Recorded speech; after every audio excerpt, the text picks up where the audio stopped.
إن الحمد لله نحمده ونستعينه ونستغفره ونعوذ بالله من شرور أنفسنا ومن سيئات أعمالنا من يهده الله فلا مضل له ومن يضلل فلا هادي له واشهد أن لا إله إلا الله وحده لا شريك له واشهد أن محمدا عبده ورسوله أما بعد فأعوذ بالله من الشيطان الرجيم بسم الله الرحمن الرحيم هنالك دعا زكريا ربه قال رب هب لي من لدنك ذرية طيبة إنك سميع الدعاء. آیات قبلی الله تبارک و تعالی داستان تولد مریم که مادرش او را نذر کرده بود برای خدمت بیت المقدس. الله تبارک و تعالی این مریم دختری را که از بسیار بچه ها کرده بهتر است، بلکه در حدیث ثابت شده که 4 زن کامل شده، یکی از او جمله زنا مریم است که دختر عمران است. الله تبارک و تعالی عجیب طبیعت بر یزید داده بود در عبادتش، در پاکدامنیش، بلکه الگو نمونه برای زنان مسلمان است. مریم کدام حالتی که سرش آمده پشت سر هم الله تبارک و تعالی حالاتش بیان میکنه، به این اکتفا نمیکنه، چرا که اصل موضوع رد بالای نصارا است. علتش است که نصارا در شان مریم و عیسی علیه السلام عقیده غلط داشتند. بعضی نصارا مریم الله سوم فکر میکردن، نعوذ بالله، مثل که بچهش هم عین الله یا الله سوم یا سوم الله شمار میکرد. الله تعالی به ذکر زندگی یا حالات تولد از یا اشاره به این میکنه که یا از اول مرحله تا آخر محتاج بودن، حتی ضرورت به کفالت داشت که زکریا علیه السلام کفالت مریم کرده بود. ضرورت به خوردن و نوشیدن داشت. کسی که به خوردن و نوشیدن ضرورت داشته باشه او حتما طرف تشناب میره، پس هیچ وقتی الله شده نمیتونه، متصرف شده نمیتونه. یقینا فرقه های نصارا که الله تبارک و تعالی سرشان رد میکنه به این خاطر که مریم و نعوذ بالله الله میشمارن، یعنی صفات الوهیت برش ثابت میکنه. اگر در بین مسلمانان ما کسای پیدا شوه و همچون نسبت ها را برای اولیای کرام بکنه، هیچ کدام فرقی وجود نداره، چرا که الله تبارک و تعالی وجه مشترک نعوذ بالله گمراهی یک طایفه و قوم اینمی را بیان میکنه که مخلوق عاجزه در مرتبه خالق برسانه، او را صفت الوهیت قائل شوه. موضوع در اینجا رسیده بود که مریم در کفالت زکریا علیه السلام آمده. زکریا علیه السلام اتاق را برش خاص کرده و هرگاه بیرون میره دروازه را قلف میکنه، لیکن پسان که میایه در اتاق میوه های پیدا میشه که در اون موسم اون میوه ها نمی باشه.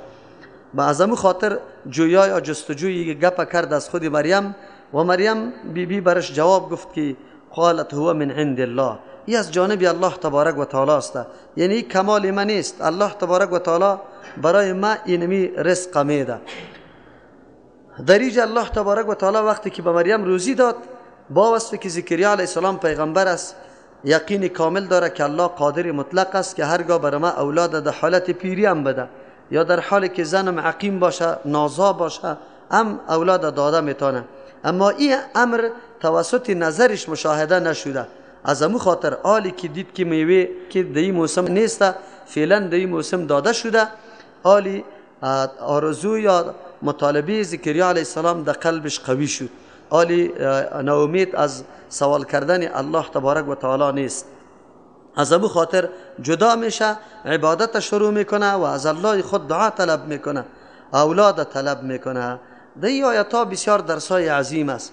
یک درسی است که ما وقت اولاد ما نمیشه قریه به قریه و شار به شار زیارت به زیارت گشته رایستیم، نه مولا را میمانیم، نه کردگرا را میمانیم، نه آقا را، نه حتی این دعا را. زیارت ها را خو بیخی اینطور میکنیم که یکی شام از پیش ما چندین مراتب میریم به خاطر که اولاد ما نمیشه. اما قرآن برای ما درس میده که اولاد دادنی الله تبارک و تعالی است، ولو که در سرحدی رسیده باشی که بالکل ناامید باشی. یک زن یا شوهر حتی در 20 سال اولادش نشده ناامید نباشه، امکان داره الله تبارک و تعالی بعد از 20 سال برشان اولاد بده. چرا زکریا علیه السلام در سنی است که بالکل موسفید شده و زنش بر علاوه که پیچ سفید شده او هم چی دیگر نازاست، عقیم است، لیکن امیدش از رحمت الله تبارک و تعالی قطع نشده. به دیدن میوه هایی که در اتاق و غرفه مریم بیبی بود زکریا علیه السلام دیگه قلبش قوت پیدا میکنه به سوال کردن از الله تبارک و تعالی. قرآن بر ما درس میگه اولاد باشه یا غیر اولاد باشه، حتی در عالم نومیدی، حتی در عالمی که اسباب ظاهری هیچ وجود نداشته باشه، انسان از رحمت الله مایوس نباشه، بلکه از الله تبارک و تعالی سوال بکنه. یک موضوع را بر ما درس داد، موضوع خیلی مهم است که در زندگی مردم دوچار اینمی مشکلات شده، خود در بدر کرده به خاطر اولاد پیدا شدن، یک زیارت نمانده، حالان که کلش کارهای شرک است، بدعت است، نعوذ بالله، جادوها کرده، مردم متهم کرده که فلانی سرم جادو کرده، که اینطور کرده، حالان که کلش تقسیمات الله تبارک و تعالی است. در روز ازل در تقدیر الله فیصله میکنه که بکی اولاد بده، بکی اولاد ذکور بده، بکی اولاد اناث بده، بکی اردویش بده، بکی هیچ نده. این کار نظام الله تبارک و تعالی است. اگر کسی مؤمن باشه باید عقیده داشته باشه به فیصله و قضای الله تبارک و تعالی. شده میتونه اولاد برای آدم الله نمیده، امی بر ما خیر باشه. در صورت وجود اولاد نعوذ بالله ما منحرف میشدیم، راه حق ترک میکردیم. از او خاطر انسان به قضا و فیصله الله راضی باشه. بعضی مردم ها اینطور احساس میکنه که اولاد ندارم گپ خلاص است. خب من میگم که نه، بهترین اولاد اوست که ما تربیه کنیم. مثلا معلمین، کسایی که در مکاتب هستند، در مدارس هستند، اولاد مردم به وجه درست از صمیم قلب درس میده، اینمی کلش اولادایش است. چرا؟ هر شاگردی که تو نیک تربیه میکنی آینده او عمل صالح میکنه، بری تو دعا میکنه، اینی برای اولاد است. اصلی اولاد اینمی را میگه. تنهایی اولاد نیست که از نسب آدم پیدا شده باشه خیر و خلاص. استادا شاگردایشان کلش از اولاد خودش کده، این اولادا بهتر است. چرا؟ شاگرد هیچگاه در مقابل استاد خیانت نمیکنه، اما اولاد در مقابل پدر خیانت میکنه. از امو خاطر اگر کسی میخواه که ما آلی صاحب اولاد ندارم، صاحب اولاد شام، رایش کدام است؟ برای تربیه ایتام بکنه، کفالت یتیما را دوش بگیره و را تربیه کنه، اون اولاد است برش. در یک مرکز تعلیمی و مدرسه کمک کنه که وادا تربیه سالم بیابه، اینی عینا اولاد است برای انسان. انسان باید ناامید نباشه از اقارب خدا، خوارزاده، برادرزاده، بچه کاکا، بچه ماما، بچه خاله، اقارب خدا انسان تربیه میکنه، تربیه سالم، کفالتش در دوش میگیری، اونمو حیثیت اولاد به انسان داره. به هر ترتیب انسان در عالم اسباب هرگاه که کلی اسباب پیشش نباشه ظاهری، امید داشته باشه به رحمت الله تبارک و تعالی. دوم چیزی که برای ما درس داده میشه ایست که انسان وقتی میخواه از کی بخواه و چه قسم بخواه، از کی بخواه و چه قسم بخواه، او موضوعی که فعلا کل امت دایی نعوذ بالله به خطا رفته. یا از الله نمیخواه، از قبرا میخواه و چی رقم میخواه، چی رقمش هم نمیدانه، بلکه رقمش اینطور میگه که یا الله این رویدارت است، ما این را شفی کرده. در یک دعای پیغمبر امی رقم نامده، حالان که پیغمبر علیه السلام از او کده بابا و اجدادش ابراهیم خلیل الله و اسماعیل علیه السلام، اسحاق علیه السلام، یا کلش انبیای برجسته و ممتاز تیر شده. بعد وسیله بکنه بگوه که یا الله بروی ابراهیم خلیل الله. اینجا کرامت مریم قطعی ثابت است. و زکریا علیه السلام بعد اینطور بگه که یا الله بروی اینمی دختری که واقعا توی را دوست داری که بی موسم برش میوه ها میدی، برای ما اولاد نصیب بکو. اینطوری دعا نمیکنه، مستقیم از الله تبارک و تعالی میخواه. چطور میگه؟ هنالک، دینمیجا دعا طلب کرد زکریا علیه السلام. از کی طلب کرد؟ ربه، از پروردگار خود. چی رقم طلب کرد؟ کیفیتی طلب؟ قال رب هب لی، میگه زکریا علیه السلام ای پروردگارم بخشش کو برای من میل لدن که از جانب خویش، اگرچه ما در ظاهر هیچ سبب وجود نداره، من پیر، زنم من پیر و حتی زنم نازا هم است، خو لیکن تو از جانب خویش، تو از او طرف احسان بکو، رحم بکو، برای ما اولاد بده. اسباب ظاهری وجود نداره، اما از جانب تو اگر به اصطلاح عوام ما اوکی شوه باز دیگه امر شده نیست. ببینید قرآن کریم در ضمن داستان انبیاء علیهم السلام طریقه سوال کردن از الله برای ما یاد میده که از الله چه رقم سوال میشه. در کل قرآن کریم یک دعا را شما پیدا بکنید که گفته باشه به حق فلان، یا به طفیل فلان، یا به برکت فلان، یا به روی فلان. اما امو کسایی که مردم دعوت به شرک و بت پرستی و قبر پرستی میکنه، شما سعی کنید دعاهایش همیشه کمی دست بالا میکنه بروی اولیاء و بروی فلانی. و برادر تو خدا ولی جور کو، تو خدا ولی جور کو. ولی کیسته؟ هم تو واری انسان است، تو واری شخص است، به الله خدا نزدیک کده. اعمال نیک کرده به الله نزدیک شده، تو نمیتونی؟ الله کدام مانع را به تو گذاشته که به الله نزدیک نشوی؟ چرا بری خود جنجال جور کرده رویستی؟ آیا الله زیاد رحم نداره از ولی کرده؟ ولی خیلی مهربان است که رویداری تو را دو بکنه. چه مناسبتی با ولی داری؟ با الله که مناسبت و رابطه نداری، با الله چه مناسبت و رابطه داری؟ اینجاست مردم آیسته آیسته اول توسل میکنه، باز مستقیم در شرک مبتلا میشه.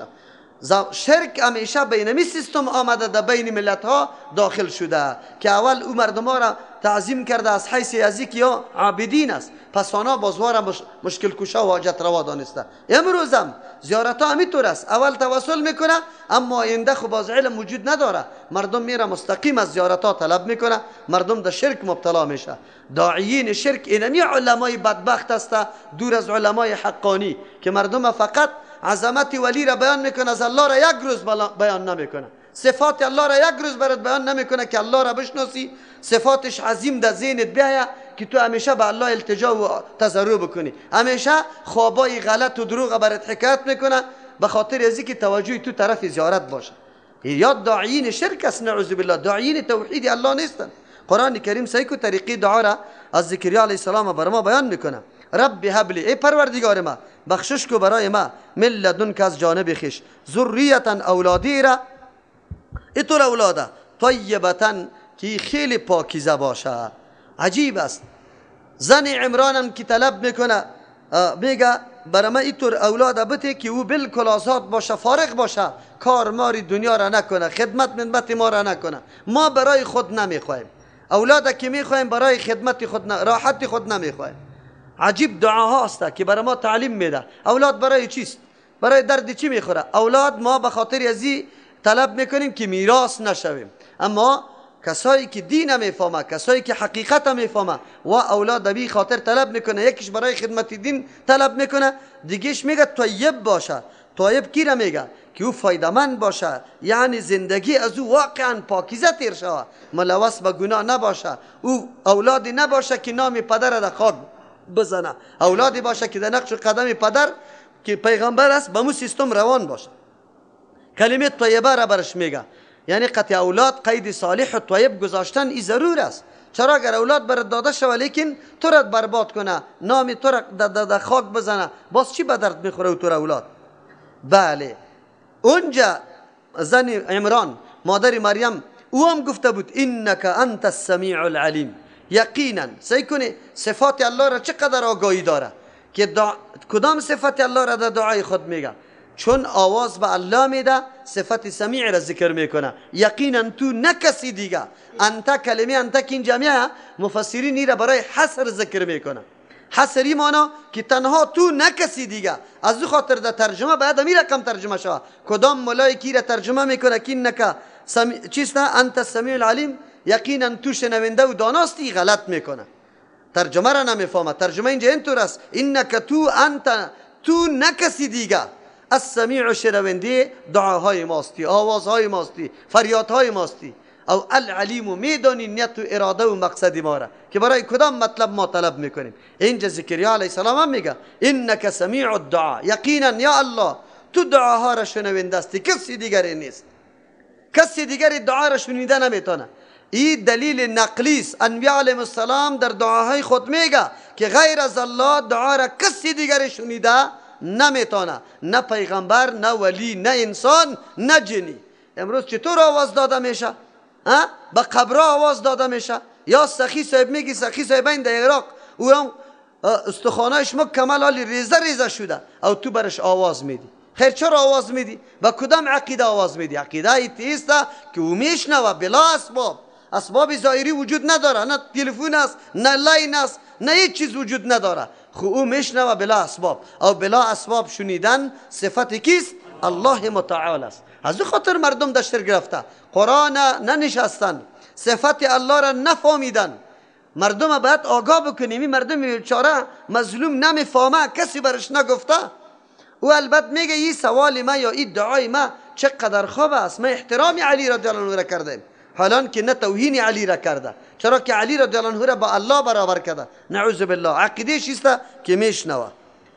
فنادته الملائکه، دعای پیغمبر است چطور قبول نشود؟ آواز داد ملائکه و هو قائم یصلی فی المحراب، در حال آواز میده ملائک که زکریا علیه السلام استاده است، یصلی نماز میخوانه، فی المحراب در عبادتگاه. این محراب نمیگه، اونجا هر جایی که تعیین برای عبادت میشود را به نام محراب یاد میکنه.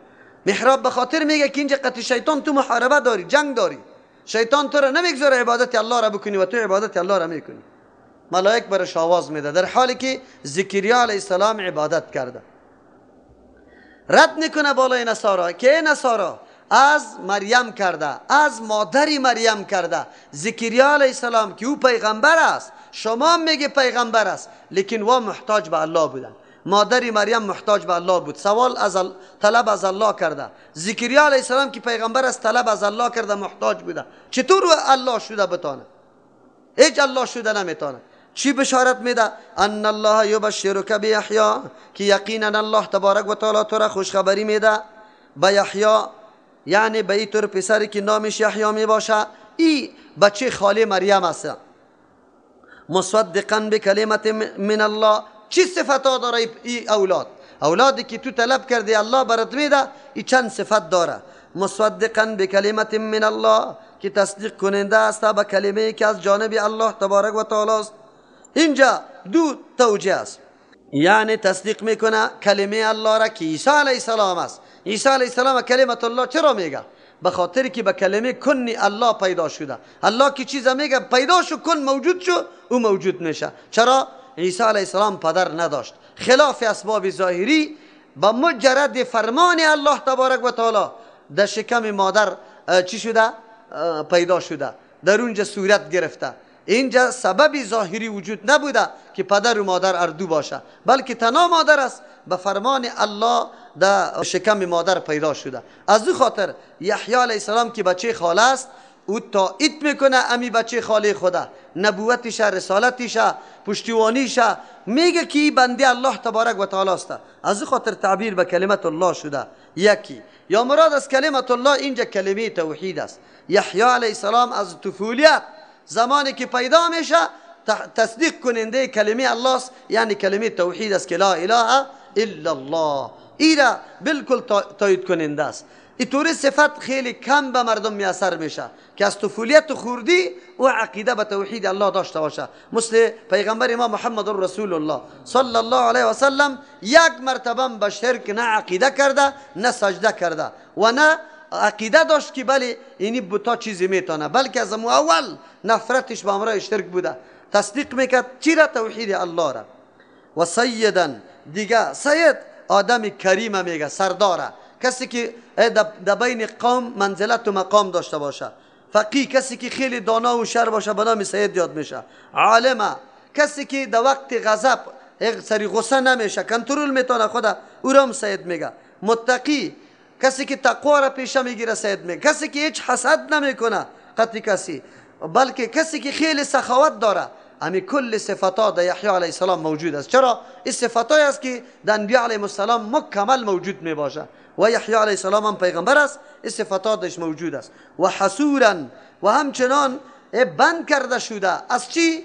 از لذت ها، از لذایت بند کرده شده. یک ترجمه است عام مفسرین میکنه، لیکن این ترجمه مرجوح است. میگه نکاح نکرده بود یحیی علیه السلام، این خدا بند کرده بود از نکاح. باز بعد از او سوال وارد میشه که نکاح خو فطرت الله تبارک و تعالی است، در پیدایش انسان ایره گذاشته و پیغمبر علیه السلام خودش میگه که از روشیم است. چطور شده میتونه خلاف فطرت یحیی علیه السلام نکاح نکنه؟ از او خاطر باز مفسرین ضرورت به جوابا داره که شریعت من قبل ناس، در شریعت ما ترک نکاح گناه داره بدون عذر، اما در شریعت ها نداشت. لیکن نه، حسور اینجا معنای دیگه داره. حسورا بند کرده شده از همه گناه ها، هیچ نوع گناه را مرتکب نشده. حسور این معنا را داره و این معنا نداره که زن نگرفته، بلکه از ظاهر دعای زکریا علیه السلام که بالا کرده گفت هب من لدنک ذریتا، ذریه او را میگه که بچه باشه، نواسه باشه، کواسه باشه، این را ذریه میگه. از این ظاهرش چون الله دعایش قبول کرده، حتما برای یحیی علیه السلام هم اولاد وجود داره. از او خاطر این معنا کردن که نکاح نکرده صحیح نیست. حالی نه ضرورت به سوال است و نه به جواب است. چرا؟ این منهجی است که کلی انبیاء علیهم السلام خوردن نوشیدن این امور فطری انسانی است. نکاح کردن، تولد و تناسل این امور فطری چیست؟ انسانی. و انبیاء علیهم السلام این امور داره. هیچ ضرورت نیست که بگیم از نکاح خدا بند کرده، بلکه نکاح را هر پیغمبر کرده. و نبی من الصالحین، پیغمبر است از طرف الله تبارک و تعالی به سرش وحی آمده. من الصالحین، از اعلی لنبر او زمره طایفه های هستند. صالح کسی را میگه که نه در حق الله کوتاهی و قصور میکنه و نه در حق مخلوق الله کوتاهی و قصور میکنه. انبیاء علیهم السلام در رأس صالحین قرار داره، در رأس صالحین. لیکن در اینجا اشاره به این میکنه که مثل دیگه صالحا محتاج به الله است، مثل دیگه صالحا عبادت الله را کرده. امی یحیی علیه السلام هم پیغمبر است، در زمره صالحین است، عبادت الله را کرده و به الله محتاج است. رد میشه بالای نصارا که بیبی از مریم که در بالاتر مرتبه از یحیی علیه السلام است که پیغمبر است اما محتاج است، او هم از جمله صالحین است. یعنی در دل او کسایی هستند که عبادت کی را کرده؟ الله را کرده و خود مخلوق است، محتاج است، الله شده نمیتونه. قال رب انا یکون لی غلام، زکریا علیه السلام وقتی بشارت میشنوه بسیار خوش میشه، هیجانی میشه.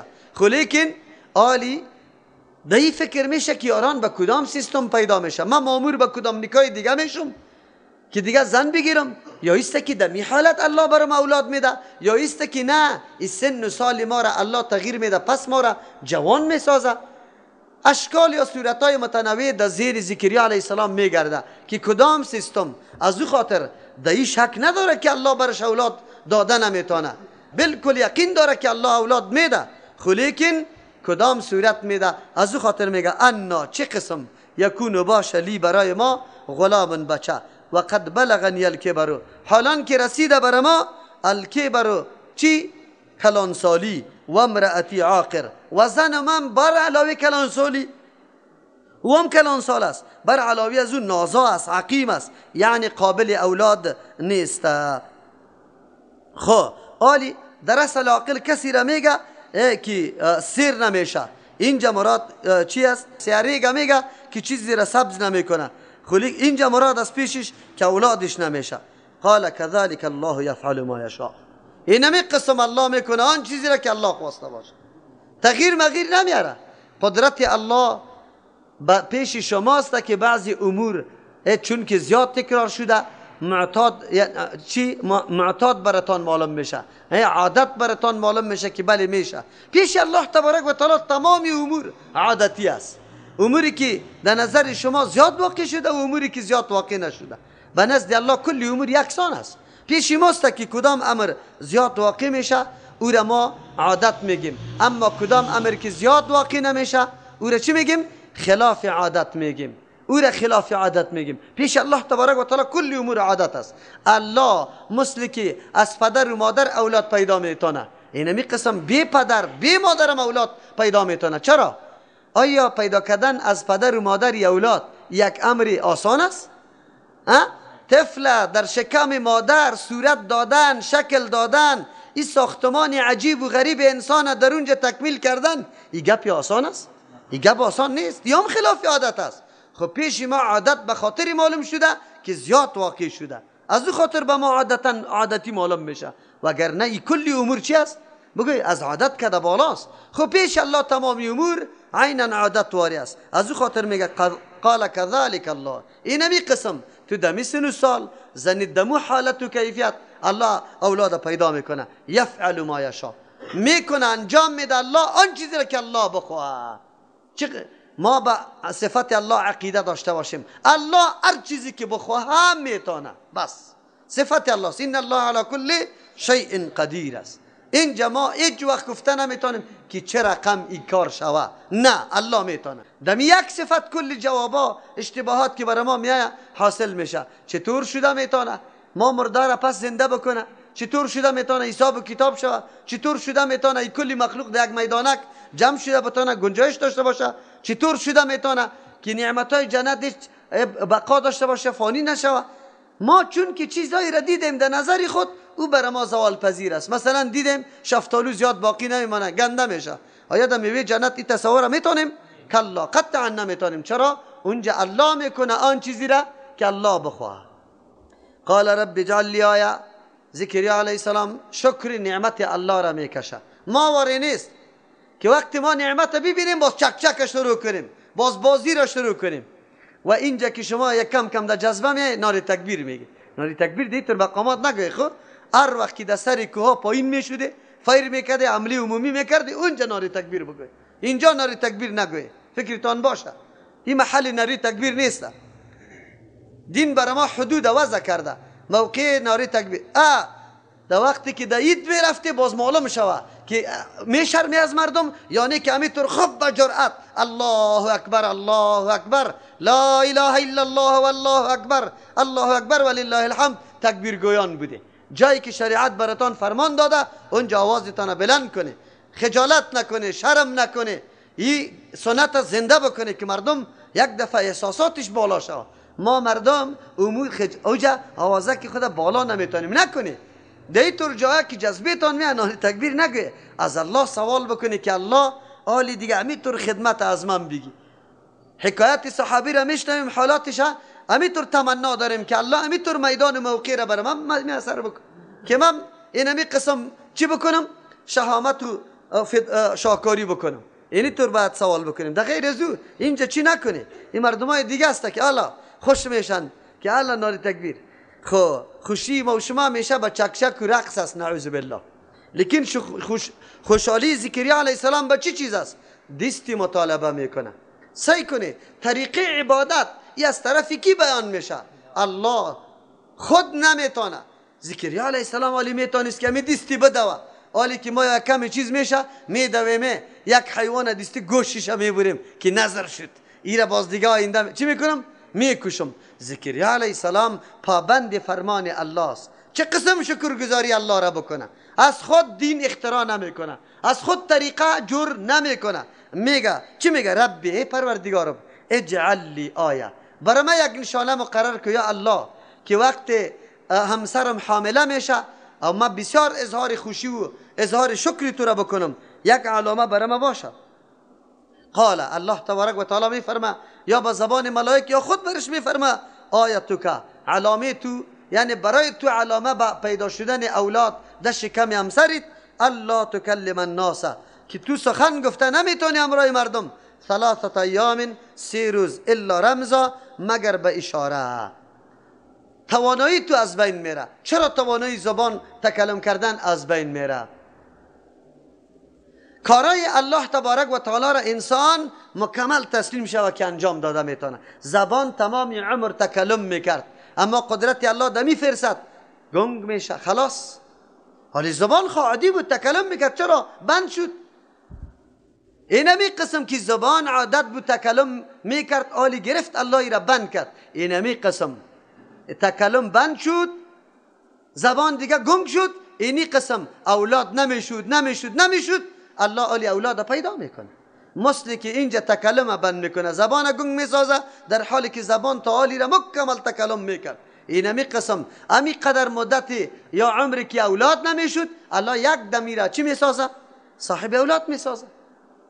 اونجا آن چیزی که نمیشد شد، اینجا آن چیزی که میشد نشد شد.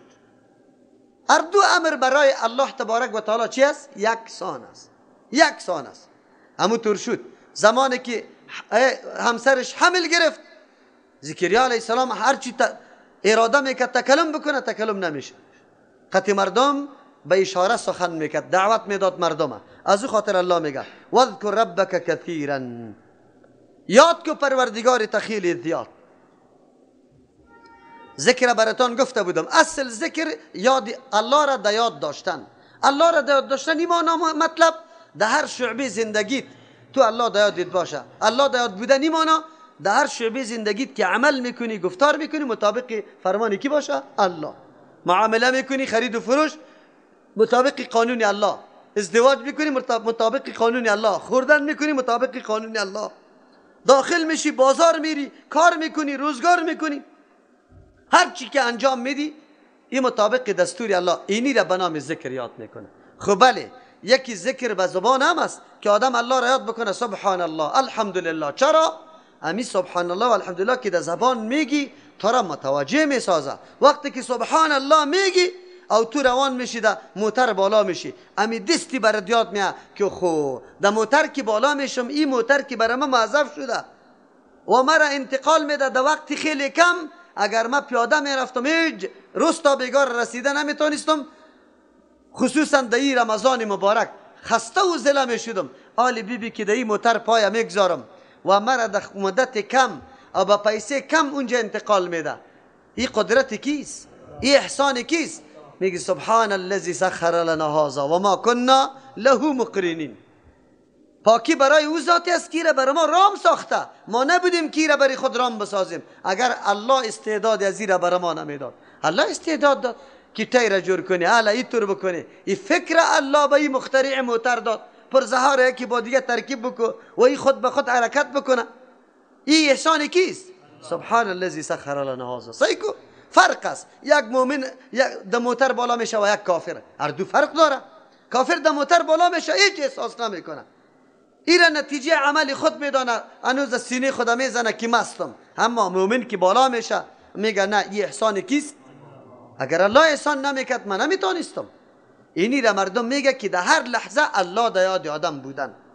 این حالی تو در موتر بالا شده، الله در یادت، سبحان الله را میگی، در موتر بالا میشی، زن است، آدمی ریش سفید است، در ذهنت میگرده، در چوکی نشستی دستی جا برش اعلا میکنی، دستی اونجا سیاسر است خدا پشتی سر میکنی. چرا؟ امو سیاسر، امو خواهر، مثل خواهر و سیاسر خود فکر میکنی. اینی الله در یاد بودن است در کل همین موتر. یک مثال براتون دادم، الله در یاد بودن اینمی را میگه، اینمی را ذکر الله میگه. خب بله، تسبیحی که به زبان میگی تو را دیگه متوجه میسازه که بله الله باید در یادت باشه. و سبح بالعشی والابکار، و خصوصا تسبیح بگو، یعنی با پاکی یاد کو الله را، هم بیگا و هم صبا. مراد از پیشش کل اوقات است. یعنی ای زکریا علیه السلام، تو ضرورت داری که در هر وقت الله را یاد بکنی. چرا؟ هر نعمتی که میرسه برای تو از جانب کیست؟ و ما بکم من نعمت فمن الله. هر نعمتی را که ما مشاهده میکنیم در وجودی خود، در بیرون، در فضای خانواده، در هر جایی که میبینی کلش از جانب کیست؟ از او خاطر الله را با پاکی یاد کن، الله را حمدش بگو. وقتی پیغمبر مکلف میشه، رد شد بالای نصارا. که نصارا؟ زکریا علیه السلام پیغمبر است، محتاج است، مکلف است به بندگی. الله او را مکلف ساخته که روز تا بیگاره عبادت الله را، ذکر الله را باید بکنه و محتاجی به الله، محتاجی خود به الله ظاهر بکنه. چرا؟ ذکر الله نمایندگی از این را میکنه که من ضرورت به الله دارم، محتاج به الله هستم. اینی را به نام ذکر یاد میکنه. و رد شد بالای نصارا که زکریا علیه السلام پیغمبر است، مریم و مادر مریم پیغمبر نیستند. وقتی زکریا علیه السلام صفت الوهیت نداره، مریم چطور صفت الوهیت پیدا کنه؟ و اذ قالت الملائکه یا مریم. این بشارت خو برای زکریا علیه السلام است. بیا بشارت مریم.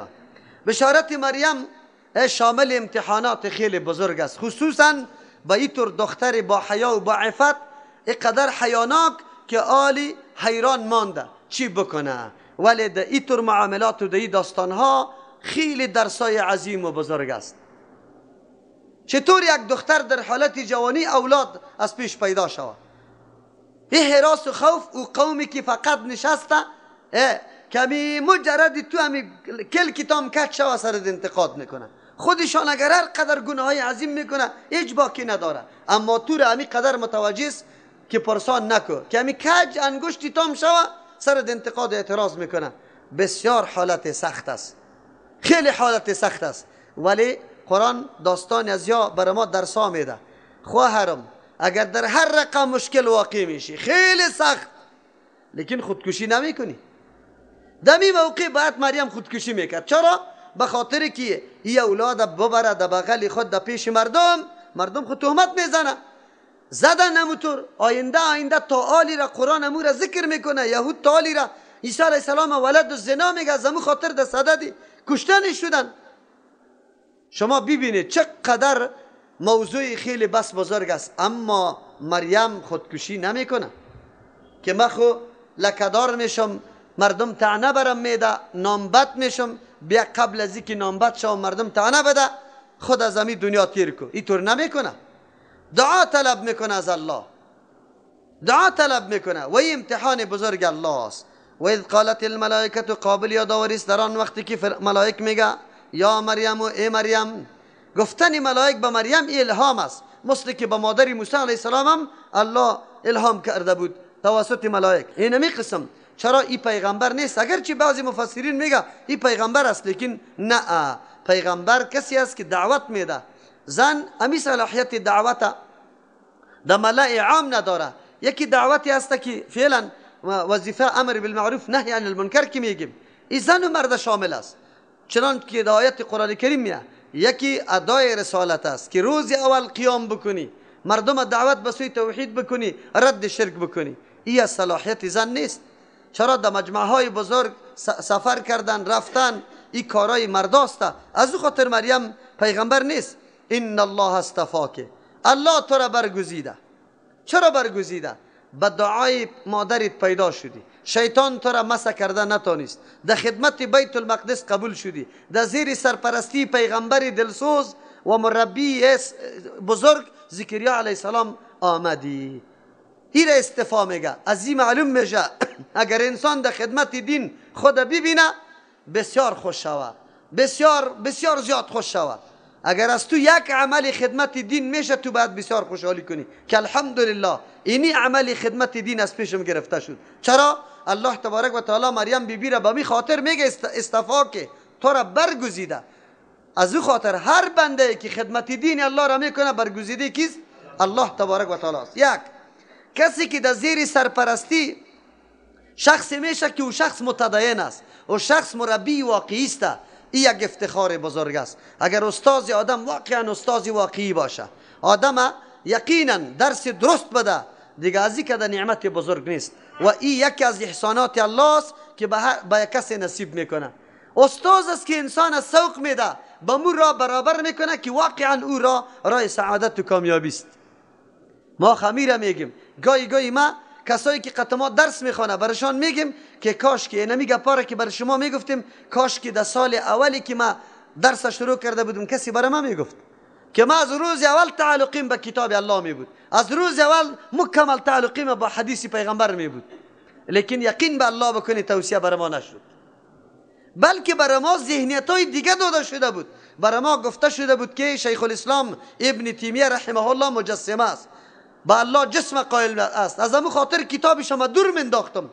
زمانی که عقلم پخته شد رسیدم در درس حدیث، بعد از اون مطالعه همچو علمای بزرگ کتابایش مطالعه کردم، باز افسوس میخوردم که کاش که 6 سال پیش ما با این کتاب آشنایی پیدا میکردیم که میفهمیدیم. چرا؟ آلی یک کسی در زیر سرپرستی و استاد و پدر دیندار متدین رفتن این نعمت الله است. الله تو را برگزیده که تو را اولاد همچو شخص، تو را شاگرد همچو شخص ساخته. چرا؟ مریم بیبی در زیر سرپرستی زکریا علیه السلام و در زیر تربیت مادر مهربان و مادر متدین کی است؟ حنا، در او آمده بود. از او خاطر الله میگه که چیست؟ ان الله اصطفاک، الله تو را برگزیده. کسی که از مس شیطان منع شوه ایرم استفاست یا انتخاب الله تبارک و تعالی است. شیطان در وقت ولادت خما را کلگی را مس کرده، اما بعد از او تابع وسوسه های شیطانی شدیم یا نشدیم. تابع وسوسه های شیطانی متنوع است. کسی را در عقیده خطا میکنه، کسی را مبتلا به بدعت میکنه، کسی را در عبادت نعوذ بالله در مرتبه میرسانه که باز خود کلان میتراشه، راه دیگر را انتخاب میکنه. حتی دعوای از این داره که ما با پیغمبر ضرورت نداریم، ما از خود طریقه داریم، از خود ذکر داریم، از خود کیفیت داریم، مثل که آلی با چشم سر میبینی. این خطا کردن شیطان است.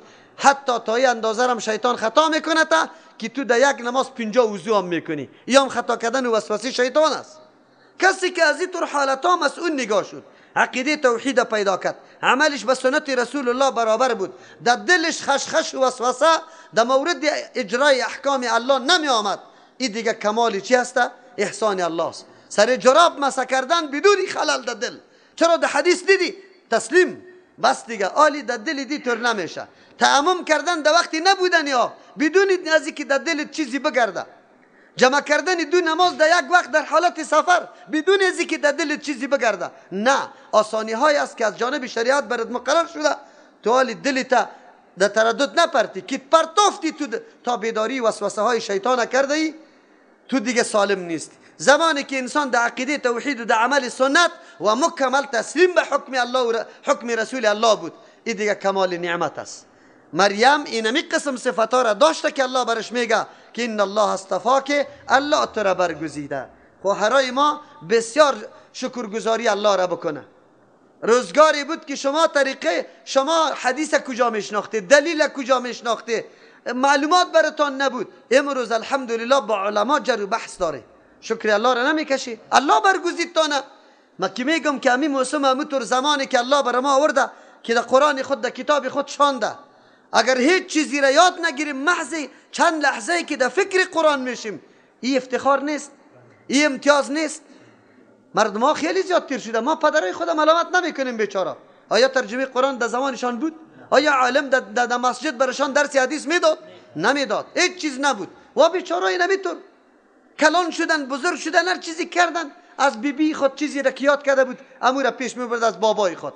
بابا چوپان بود، بیبی بگوی گلدوزی میکرد، دستدوزی میکرد. دیگه چیز یاد نداشتن در مدرسه. شما در موقع قرار داره که اگر آل شکر نعمت الله را نکشی، به الله جواب داده نیستی که براتان زمینه مساعد میشه. ای خواهرم، ایرا بدانی که 1 ساعت این جمعی شکر نعمت بکش که موتر برات گرفته میشه، به اعزاز احترام در درس قرآن آورده میشی و پس برده میشی.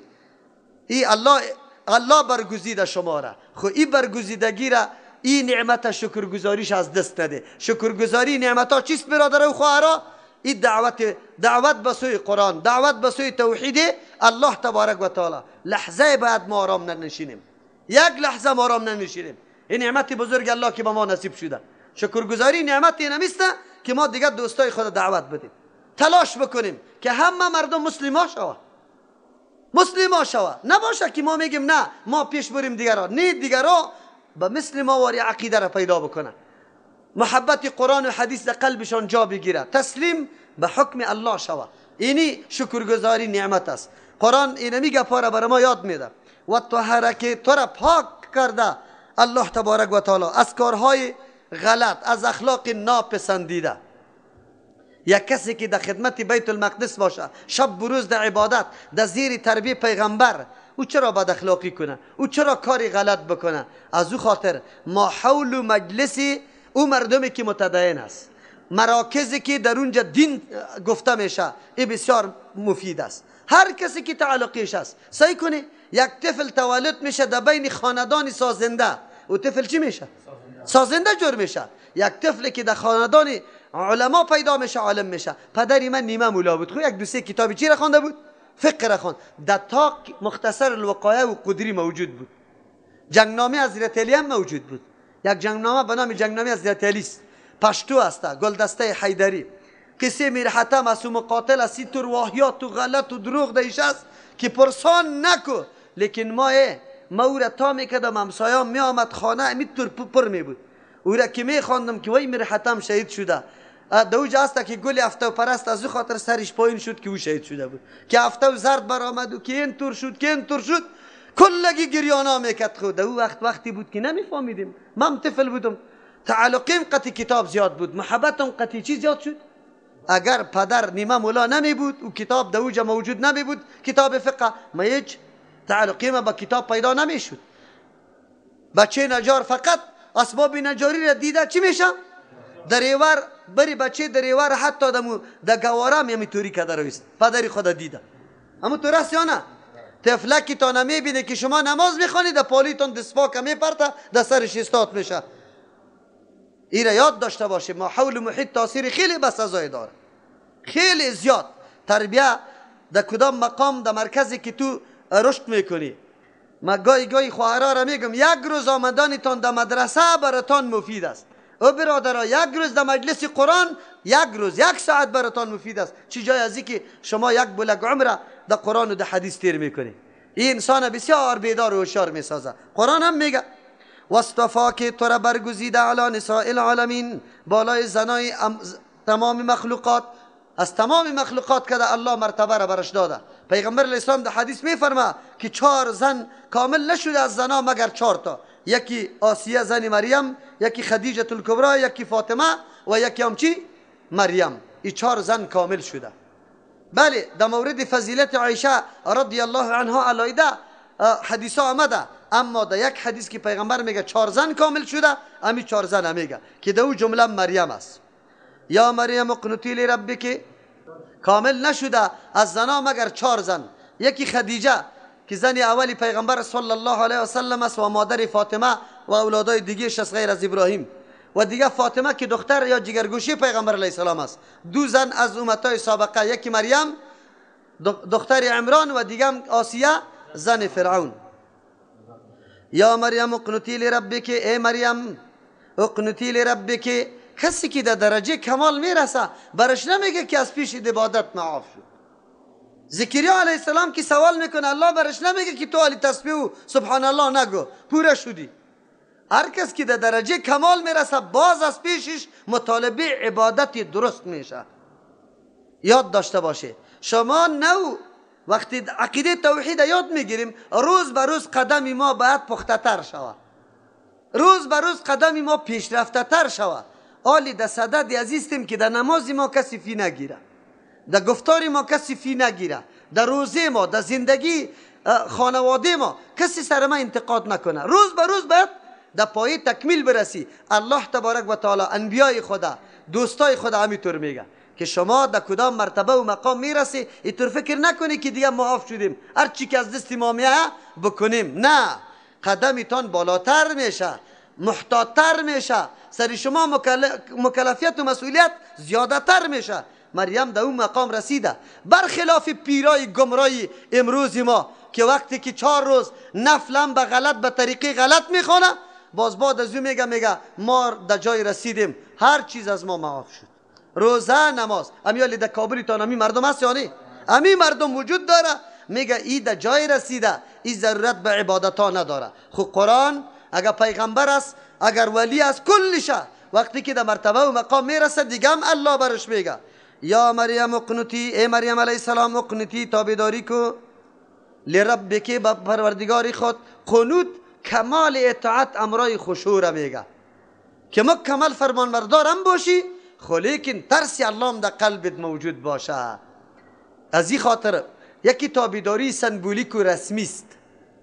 یک آدم برای پدر خود تابعداری میکنه، پدر که سلام میکنه بله پدر جان، خو لیکن اون طرف که میره که کلیت بکنم تو پدر طوری نباشه، بلکه تابعداری برای الله نشأت از قلب بکنه. از قلب وقتی نشأت میکنه که انسان خشیت از الله داشته باشه، مقام و منزلت الله را میدانه.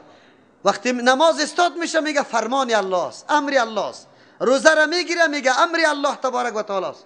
صفت الله در قلبت جا گرفته، آلی هر حکم الله را که انجام میدی احساس لذت میکنی. این را بسیار با تعمق و با تفکر انجام میدی، سطحی بیگار کشی واری نمی باشه. امروز که عبادت های ما نتیجه نداره علتش این نمیسته که خشیت در قلب ما جا نداره. ما از روی خشیت کمی عبادت انجام نمیدیم. الله مریم میگه تابعداری الله را بکو خو لیکن امر خشیت واسجودی ای خو عام تابعداری است در کلی احکام در کلی زندگی تابعداری نظامی کی باش الله تبارک و تعالی. بالخصوص واسجودی سجده بکو اشاره به این میکنه در بهترین عبادت در عبادت ها که رابطه انسان با الله قائم میکنه او نماز است. خدا بین نماز نزدیکترین حالت بنده با الله کدام حالت است؟ سجده است. در حدیث ثابت است. از این خاطر اول الله برش فرمان میده واسجودی رابطه تا با الله قائم کو. این اشاره به است که سجده را یعنی نماز در خود علایده در اتاق هم خوانده میتونی رابطه تا با الله قائم داشته باش. بعد از او ورکعی مع الراکعین رکوع بکو به امرای رکوع کننده. اشاره به جماعت میکنه که مریم تو به امرای امی مردمی که با جماعت عبادت میکنه امرای از یام شریک میشی. از امو خاطر زنا در نماز در جماعت حاضر شده میتونه. پیغمبر حکم صریحی گفته که لا تمنع النساء چیستا عن المساجد، از مسجدا زنا را نگاه چی منع نکنه به شرطی که شرایط رفتن مراعات بکنه، حجاب بپوشه، عطر نزنه، زیب و زیوراتی که سر و صدا داره او را نپوشه. وقتی که نماز خلاص میشه زود تکده بعد از نماز براین قبل از اینکه مردا خلاص شده باشه و دیگه خود خوب پیچانده باشه، خوف و خطر برش نباشه. ای بالکل زنا در مسجد رفته میتونه، نماز خوانده میتونه، البته نماز زن در خانه خیلی افضل است از نماز مسجد کرده، خب لیکن بعضی اوقات ضرورت های دیگه این سبب ازی میشه که بعد در مسجد بره، مثل تعلیم تربیه. مثلا در مسجد میری تو اونجا میبینی مردم که به کدام کیفیت نماز خوانده میشه.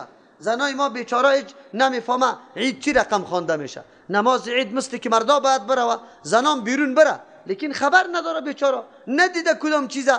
از او خاطر در بعضی اوقات ایتو رفتن در مساجد از روی دیگه افضل میشه. مثلا در اونجا درس قرآن است، در اونجا درس حدیث است، تو خود خانه نماز خوانده میتونی یا ایستا که اینطور فکر میکنی کجا قرائت ما و کجا قرائت قاری صاحب که میخوانه.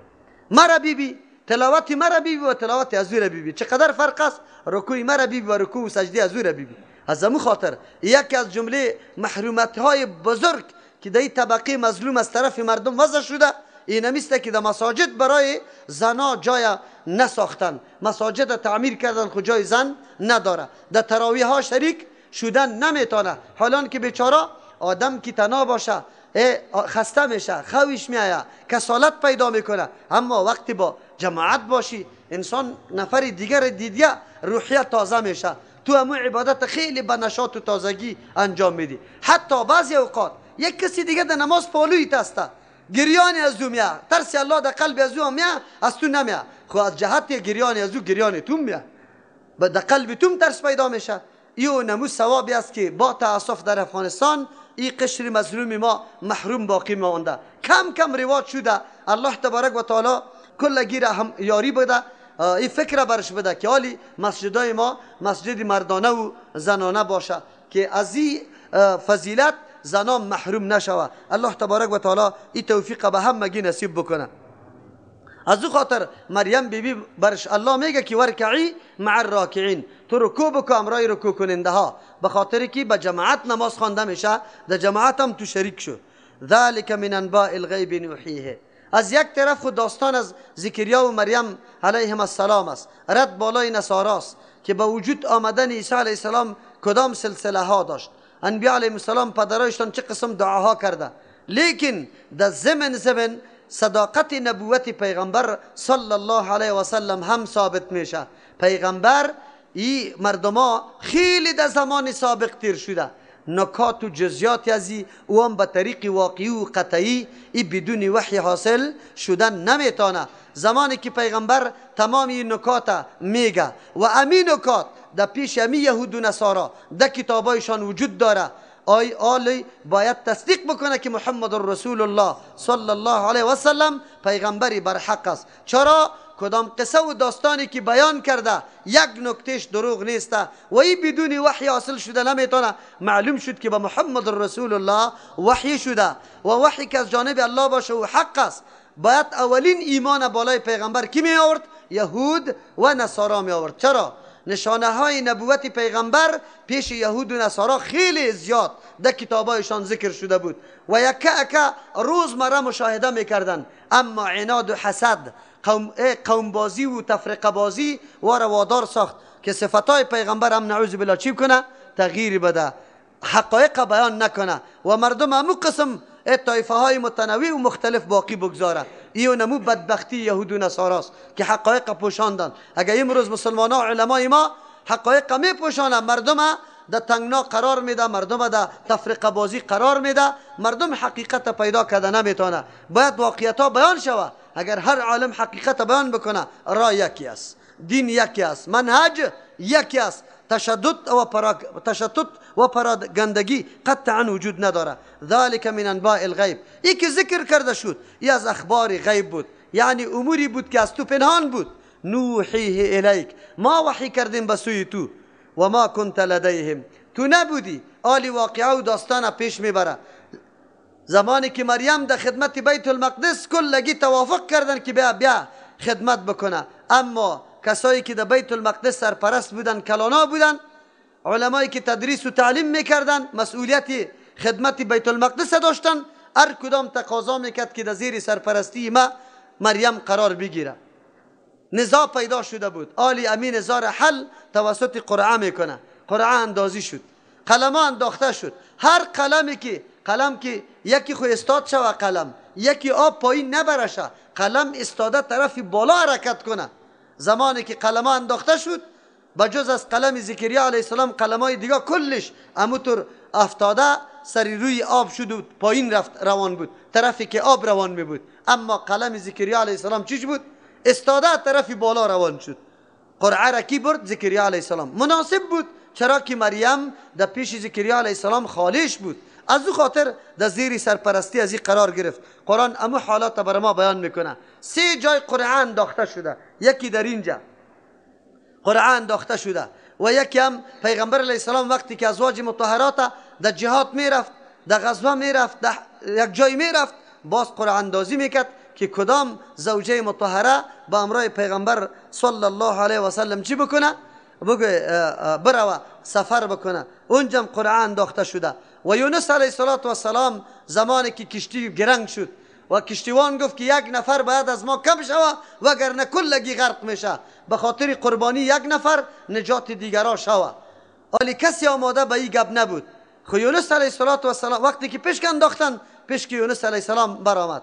مردم گفتن یونس علیه السلام میشناختن که آدم خیلی متدین و خوب بود، قابل قدر بود. گفت نه نه نه دیگه دفعه پشک میپرتیم. یونس علیه السلام گفت که نه، پشک از ما برآمد. من میدانم که چرا شما میگی که آدمی خوب است، خب ما بدون از اینکه اذن از الله برم شوه به هجرت کردیم. من میدانم از همون خاطر در دریا انداختن شه، دیگه مردم نجات پیدا کرد. خب الله تبارک و تعالی یونس علیه السلام هم چی کرد؟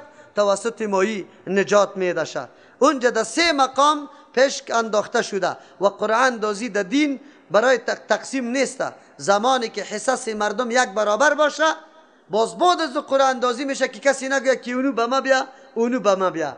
به خاطر طیب قلب مردم پشک انداخته میشوه. مثل که ما اینجا چند موبایل میمانیم، ایرا چی میکنیم؟ توزیع میکنیم. قیمت کلگی یکشان است، خو رنگایشان فرق داره. حالی یکی میگه که اینمی رنگ برای ما شوه و دیگه میگه نه اینجا پشک میندازیم که نزاع ختم شوه، هیچ کس دو نمیشه. در مسئله حج قرعه اندازی درست است او خوب کار است، بهتر کار است. چرا؟ در دل کسی شک و شبه پیدا نمیشه. نامت نوشته شده، در صندوق ملاک خورده، پس کشیده شده. حالی دیگه الله که به کسی مقدر کرده امو میبرایه. خو لیکن با تاسف امیرم گرفتن، امسال خراب کردن، مردم آنقدر تکلیف و آزار دادن که هیچ پرسان نکو. حالی پول سال آینده را هم گرفته از جناب حاجی صاحب. حاجی صاحب خوش است که ما در سال آینده حتمی برم، لیکن حاجی صاحب پولی تو را در بانک میندازه. در بانک کاری سودی است. تو در حج برای ازی میری که کاری حرام مرتکب نشوی. 1 سال $1000 تو خدمت سود کرده او کمپانی های سودی را چلانده. 1 سال $1000 تو برابر حجت گناه را برات آورده. ضرورت به این نیست که تو باز به حج بری، همین گناه را پشتاره کو، بس این است. نکو شما احتجاج کنه، اعتراض کنه، انتقاد کنه سری وزارت حج و اوقاف و بگوی که ما پولی خود 1 روزم در بانک نگاه نمی کنیم. معاشای معلمین و کارگرها هم در بانک حواله شد. چرا؟ به خاطر که یک معلم امروز کار داره، امروز پولش 1 روز پولی کسی که در یک جای باقی میمونه، در تجار کلان 1 روزم فایده داره یا نداره؟ 1 ساعت فایده داره. این مردم کلشه امروز نخواد که در یک خانه ما یک رزق حلال پیدا بتانیم. این دولت به این خاطر این کار کرده. علما احتجاج کنه، معلمین احتجاج کنه، کسایی که از بانک‌ها معاش میگیره احتجاج بکنه که معاش ما امو قسم که سابق از دفتر داده میشد امو رقم. اگر وا بگویه که این پیسه خو بیازو پیسه بانک است، برای ما چی؟ ما سری تو رزق حلال اجرت داریم، حق داریم. تو که برای ما میدی خدا، تو ولو که از هر جای میگیری برای ما حلال است. او گناه خودی است که در بانک ها مونده که سرش کار سود شده. خب ما را گناهگار نساز، ما را دخیل نساز. ولی 1 نفر خودش شور میده، 1 معلم احتجاج کرد، 1 مکتب یکی با دیگه مشوره کردن. خب گوش بگیره، مردم که در سود مبتلا میشه، حاجی صاحبا سونه 1000 امیال تسلیم کرده، ما بین خود مشوره نمیکنه که ما خود مرتکب معاونت سود میشیم و کسی که در کار سود ولو که پیردار باشه پیردارم در وسود چیسته؟ کاتبش، بگوی شاهدش، برندش، هر کس انتقال دادنش کل شریک است. حاجی صاحب هیچ نوع مجلس نمیکنی که بیا یک انتقاد بکنیم. خب کسی که قرآن ترجمه میکنه در مقابلش مجلس جور میشه، وکیلا شورا جور میکنه، ورقا چاپ میشه، الکی ما فلانی را ترجمه شبن کنیم، فلانی در فلان مسجد یک دم مردم میخیزه دیگر نگذاری. از کجا پیدا شده امروز آمین بزرگ گفته؟ در این روزا در یکی از مساجدی که مشهورترین مسجد است کسی آمین بزرگ گفته. تاسف نیست به علما که لا اقل مقتدیای خدا امی قدر تلقین بکنه که سنت رسول الله است که مردم در مقابلش نفرت نکنه، لیکن قریب که جنگ شوه، قریب که زد و خورد شوه. ما از علمای خود چی توقع داریم؟ 20 سال در مسجد تیر کو، تنها به مردم تعالی را نشان نده که رفع الیدین سنتی کیست؟ رسول الله، که مردم در مقابلش حساسیت نکنه. باز مردم میگه علما خدمت کرده. چطور خدمت کرده؟ در مسجد ما چرا جنگ نمیشه؟ در صف اول در پولی میامه دستی خدا این اینجا میگیره، این توری گرفته، این طور خیلی خدا با تکلیف هم کرده. او نه رفع الیدین میکنه نه آمین بزرگ میگه، هیچ گپ نیست. نه کسی لط میکنه نه کسی بد میگه. تماشای تو چرا در مقابل سنت رسول الله نفرت است؟ علما خدمت نکرده، علما یقینا خدمت نکرده خدمت. مردم آشنا با سنت رسول الله نساخته، از او خاطر مردم قیام میکنه. یا از کجا پیدا شده؟ بکشش. معتکفین هم بوده که حالی میکشید چونه این معتکفین. موضوع ما دایی بود که جمعواری یا کمیسیون جور نمیشه، اتفاق نمیکنن که ما جلوگیری از حرام بکنیم. نه فقط در ضد سنت رسول الله یا مجلس ها داره، در ضد توحید، در ضد ترجمه قرآن، در ضد درس حدیث یا تبلیغ هم داره یا جمع میشه. نه یک کیش سر منبری تقریر نکرده که از نگاه دین نارواست که اینی کار میشه. خب افسوس است. گپ در کجا بود که پشک انداختن این درست از قرآن دازی در این طور مقام مثلا در حج رفتن. چرا در اینجا هیچ کس اقربا پروری نمیشه، خیش خوری نمیشه. بس مرا کسی گفت، من چه لیست داده بودم نبرآمدم، میگم مولوی صاحب تو خو واسطه زیاد داری. من گفتم من خو واسطه کس نمیشناسم، ولی که واسطه پیدا کنم که حق دیگرا را چی کنه؟ بگوی غصب کنه بگیره. باز از حج ما چی برآمد که من میرم؟ برای حج برای چی میرم؟ دمی حج برای چی میرم؟ برای از اینکه من از گناه پاک شوم، برای از اینکه من پابند دین شوم. وقتی که ابتدا و آغاز و اساسم سری دادن رشوت شوه، سری حق تلفی حق دیگه کس شوه، سری معاونت به سود شوه، خاک ده سری اوتور حج باز. چرا که او حج نیست.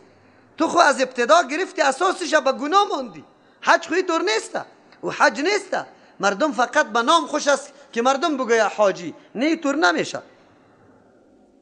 خب و ما کنت لدیهم، نبودی تو در پیششان، اذ یلقون، در آن وقتی که مینداختن اقلامهم قلمای خدا، ایهم که کدام یک از اینمی کسایی که متولین در بیت المقدس بودن، یکفلو پرورش کنه، سرپرستی کنه مریم.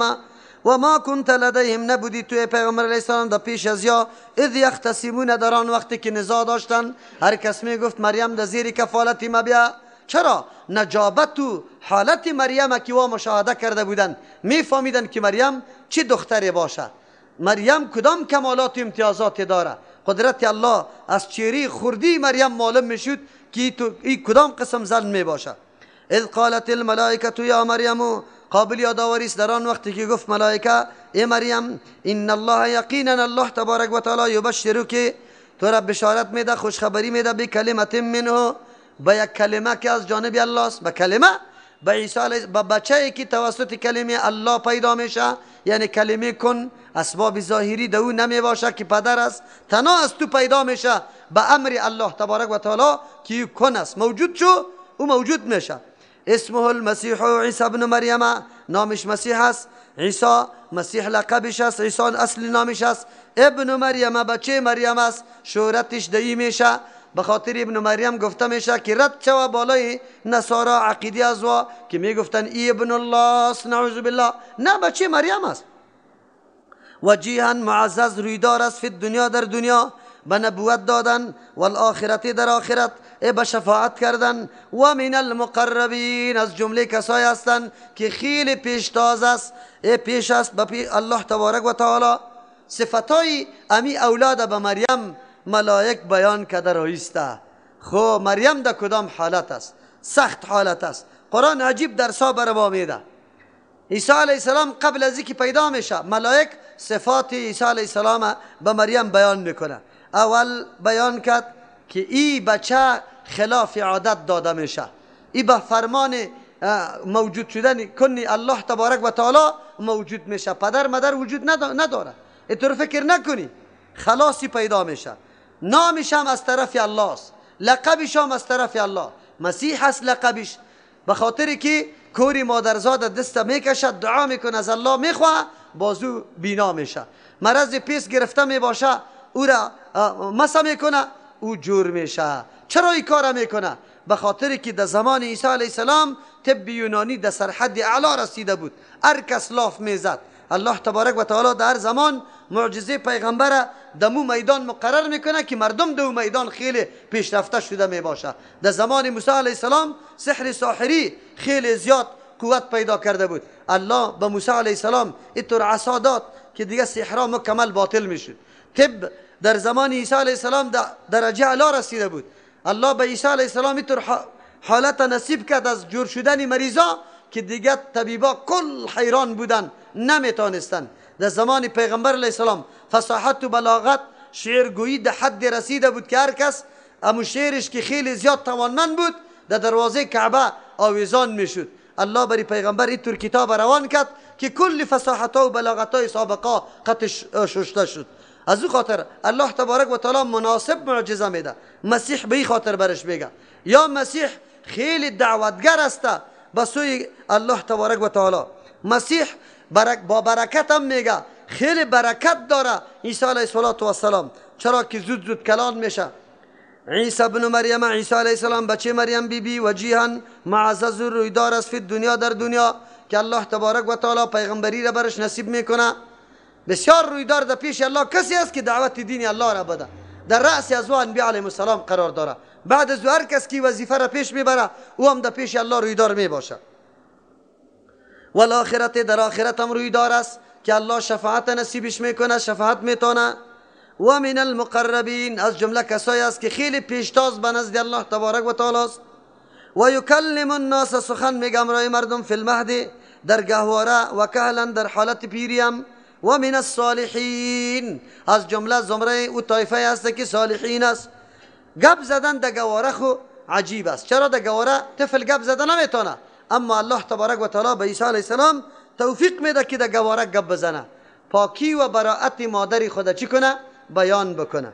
یک، در حالت پیری گپ زدن خو کدام امری عجیب نیست. دو توجیه است. یک توجیه و یکلم الناس فی المهد، گپ میزنم رای مردم در گهواره، و بعد از الله ای را بالا میبره طرف آسمان از دست شری اینمو دشمنایش که در صدد قتلشان بود. پس از او پایین میشه از آسمان در دنیا، باز در حالت پیری قتل مردم گپ میزنه، دعوت میده. معلوم شد که عیسی علیه السلام در او زمان هم در حالت پیری در دنیا میآید. یک توجیه است. دوم توجیه، گپ زدن در پیری اینطور معنا داره و یکلم الناس فی المهد، سخن میگم رای مردم در گهواره، و کهلا، در پیری، یعنی سخن پیری و گهوارش اردو یکسان است. طفل واره گپ نمیزنه، در طفولیت خود گپی میزنه که آدمی ریش سفید کلان زده نمیتونه. کدام گپ پاس پشتی سر نامده رئیس. و من الصالحین، از جمله اعلالم بر صالح است. باز در این جرد بالای نصارا شد. صالحین کسایی هستند که عبادت الله را به طریق مکمل انجام داده باشه، حق الله را کمی کوتاهی نکرده باشه، همچنان در حق مخلوقام مکمل پابندی کرده باشه. عیسی علیه السلام مکلف است، عبادت الله را کرده، محتاج به الله است، در جمله صالحین شمار میشه، یعنی در جمله مخلوق است. از او خاطر کسی که الله ابن الله یا سوم الله میگه مردود و رد است. قالت رب انا یکون لی، مریم ایران میشه، ای چی کنم؟ چرا ای سوال میکنه که یاران چه قسم میشه؟ من مامور به ای میشم که ازدواج بکنم، بعد از دولت پیدا میشه. قالت ربی، گفته پروردگاری ما، سعی کنه دعای مادرش، دعای زکریا علیه السلام دعای خودی ازی کلش ربی ربی ای مالک متصرف ما. انا یکونو چه قسم باشه برم لی برای ما ولدن اولاد ولم یمسسنی بشر دست نرسانده دست نآورده برم کدام انسانی، یعنی نه به طریق ازدواج شرعی نه غیر ازدواج شرعی. قال كذلك الله، اینمی قسم ملائک میگه اینمی قسم الله میکنه، یعنی دمی حالت که تو نه ازدواج هم نکرده باشی لیکن در پوست تو طفل پیدا شوه، کاری الله تبارک و تعالی است. یخلق ما یشاء، پیدا میکنه الله چیزی را که بخواه، گاهی بی پدر گاهی بی مادر گاهی بی اردویش گاهی با اردویش. آدم علیه السلام نه مادر است نه پدر است، عیسی علیه السلام پدر وجود نداره است. اینمی قسم دیگه مردم ها را با پدر و مادر پیدا کرده. اذا خذوا امرا، وقتی که فیصله کنه الله یک کاری را، فانما یقول، یقینا الله فرمان میده، له به موجود شدن او کار، کن موجود شو، امر میکنه امری ایجادی، فیکون مو چیز موجود میباشه. چرا؟ الله ضرورت به اسباب، به وقت، به تأمل، تفکر به این گپا نداره. و یعلمه الکتاب والحکمت والتوراة والانجیل، عیسی علیه السلام دارنده صفات خیلی زیاد است. الله برش تعلیم میده کتاب برش تعلیم میده، والحکمت، حکمت اینجا مراد است کتاب. بعضی مفسرین میگه مراد است کتاب تورات است، خو لیکن پشت سر کلمه تورات ذکر شده، نه مراد است کتاب اینجا نوشته کردن است، خواندن و نوشتن که با شما میگیم. والحکمت، زیرکی و فهم برش نصیب میکنه. آدمی سطحی و سرسری نیست، آدمی تحقیقی است، مسائل خیلی به ژرف نگاه میکنه، عمیق همینطور. و تورات، تعلیم میده تورات، والانجیل، انجیل. معلوم شد که یکی از جمله امتیازات نعمتهای الله این که کدام انسان معلوماتی کافی در کتاب الله پیدا میکنه، ایام یکی از جمله احسانات الله است. و رسولا، پیغمبر می باشه، الی بنی اسرائیل، به بنی اسرائیل اولاد یعقوب علیه السلام.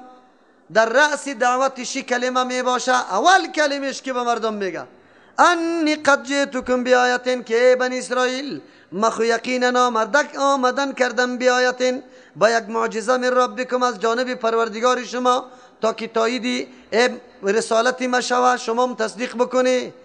گپی از دل خود نمیزنم، خیالی نمیگم، اساس و دلیل دارم.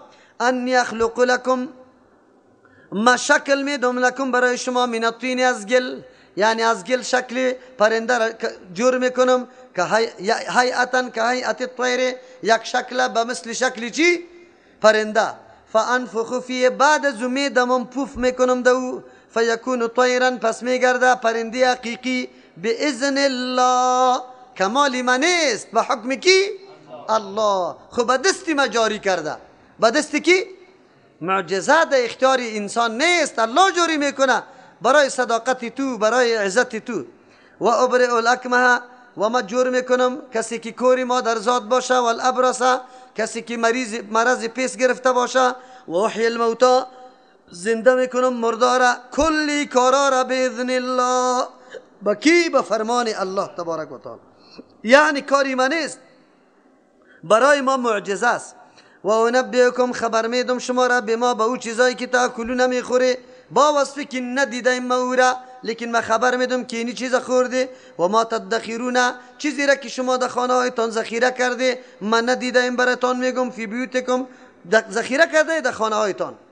این فی ذالک، یقینا در این اموری که ذکر شد، لآیتا، معجزه است، لکم، برای شما، یا درس عبرت است. ان کنتم مؤمنین، اگر اراده ایمان و تصدیق داره، بس است. اینمی بر ایمان آوردن بالکلی کفایت میکنه. یک، و مصدقا لما بین یدی، تایید کننده استم برای او مضامین او مسائل بین یدی، او کتابا بین یدی که پیش از ما بود، من التورات، از تورات.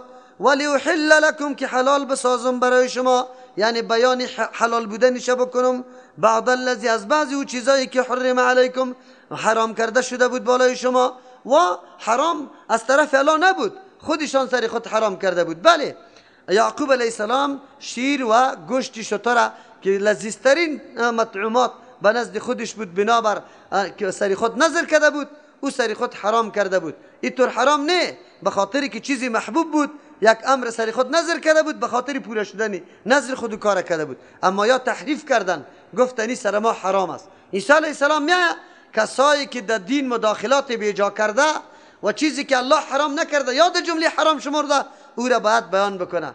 قرآن کریم مسئولیت یا رسالت پیغمبر این میسته. پیغمبر اول خو معجزه را پیش میکنه که تایید نبوت شوه، بعد از او کدام نقصاناتی که در دین سابق شده او نقصانات باید جبیره بکنه. از او خاطر هر پیغمبر که آمده مردم که در دین کدام خلالا را پیدا کرده پیغمبر دیگه او خلالا را از بین برده بجز از پیغمبر ما چون دیگه پیغمبر نمیه.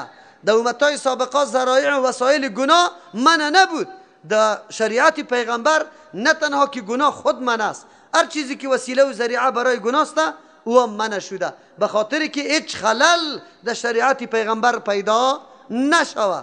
با تاسف که پیدا نشوه خو مردم ملاها عیناً همون ملای یهود جور شدن، آنقدر تحریفات در دین کردن که اصل چیری دین گم کردن، اصل چیری سنت گم کردن، بدعت رنگی چی داده؟ دین دادن. و مردم امروز شرک توحید میگن توحید شرک میگن، سنت بدعت میگن بدعت سنت میگن، تا پیروی قرآن و سنت بیدینی میگه، پیروی آرا و افکار مردم دین میگه. الله تبارک و تعالی رحم بکنه. بسیار سخت موضوع است. یکی از وظایف انبیاء علیهم السلام این میسته که مداخلاتی که مردم در دین کرده او مداخلات از بین ببره. عیسی علیه السلام هم میگه شیر شتر و گوشت شتر تنها یعقوب علیه السلام سری خود نظر کرده بود، من نبود دیگه حرام نبود. او شما ایره کلیتان مومی حرام کرده. کی ایره حرام کرده؟ حرام کننده خو الله تبارک و تعالی است. معلوم شد پیغمبر گپ میکنه. الله تبارک و تعالی در امت پیغمبر در رأس هر 100 سال یک مجدد پیدا میکنه. مجدد میشناسه؟ کسی را الله پیدا میکنه که دعوت به دین الله میده، به سنت رسول الله میده، مبارزه میکنه، مقابله میکنه. مثل شیخ الاسلام ابن تیمیه رحمه الله واقعا مجدد بود و صفاتی که برای مجدد است در شیخ الاسلام هست. بعد از او مجدد یقینا محمد ابن عبدالوهاب. اگر کسی انصاف داشته باشه کارا و کارنامه های از او را مطالعه بکنه بعد از او درک میکنه که مجدد هست یا نه. لیکن امروز استعمار گرفت او را آنقدر بد معرفی کرده که حالی کس خود گفته نمیتونه. محمد ابن عبدالوهاب اگر خوب گفتی بس دیگه خلاص شدی، تو از دین برآمدی. حالان که نه، ما خوش نه بچه کاکای ماست نه بچه مامای ماست، نه کدام تنظیم داره که ما در او شامل باشیم. بله قربانی خیلی قوی داده، فداکاری قوی کرده در احیای سنت کی رسول الله و در نشر اشاعت توحید الله و محو کردن شرک. از او خاطر ما به خاطر رضای الله قطعش دوستی میکنیم، به خاطر کی که اینی کار کرده.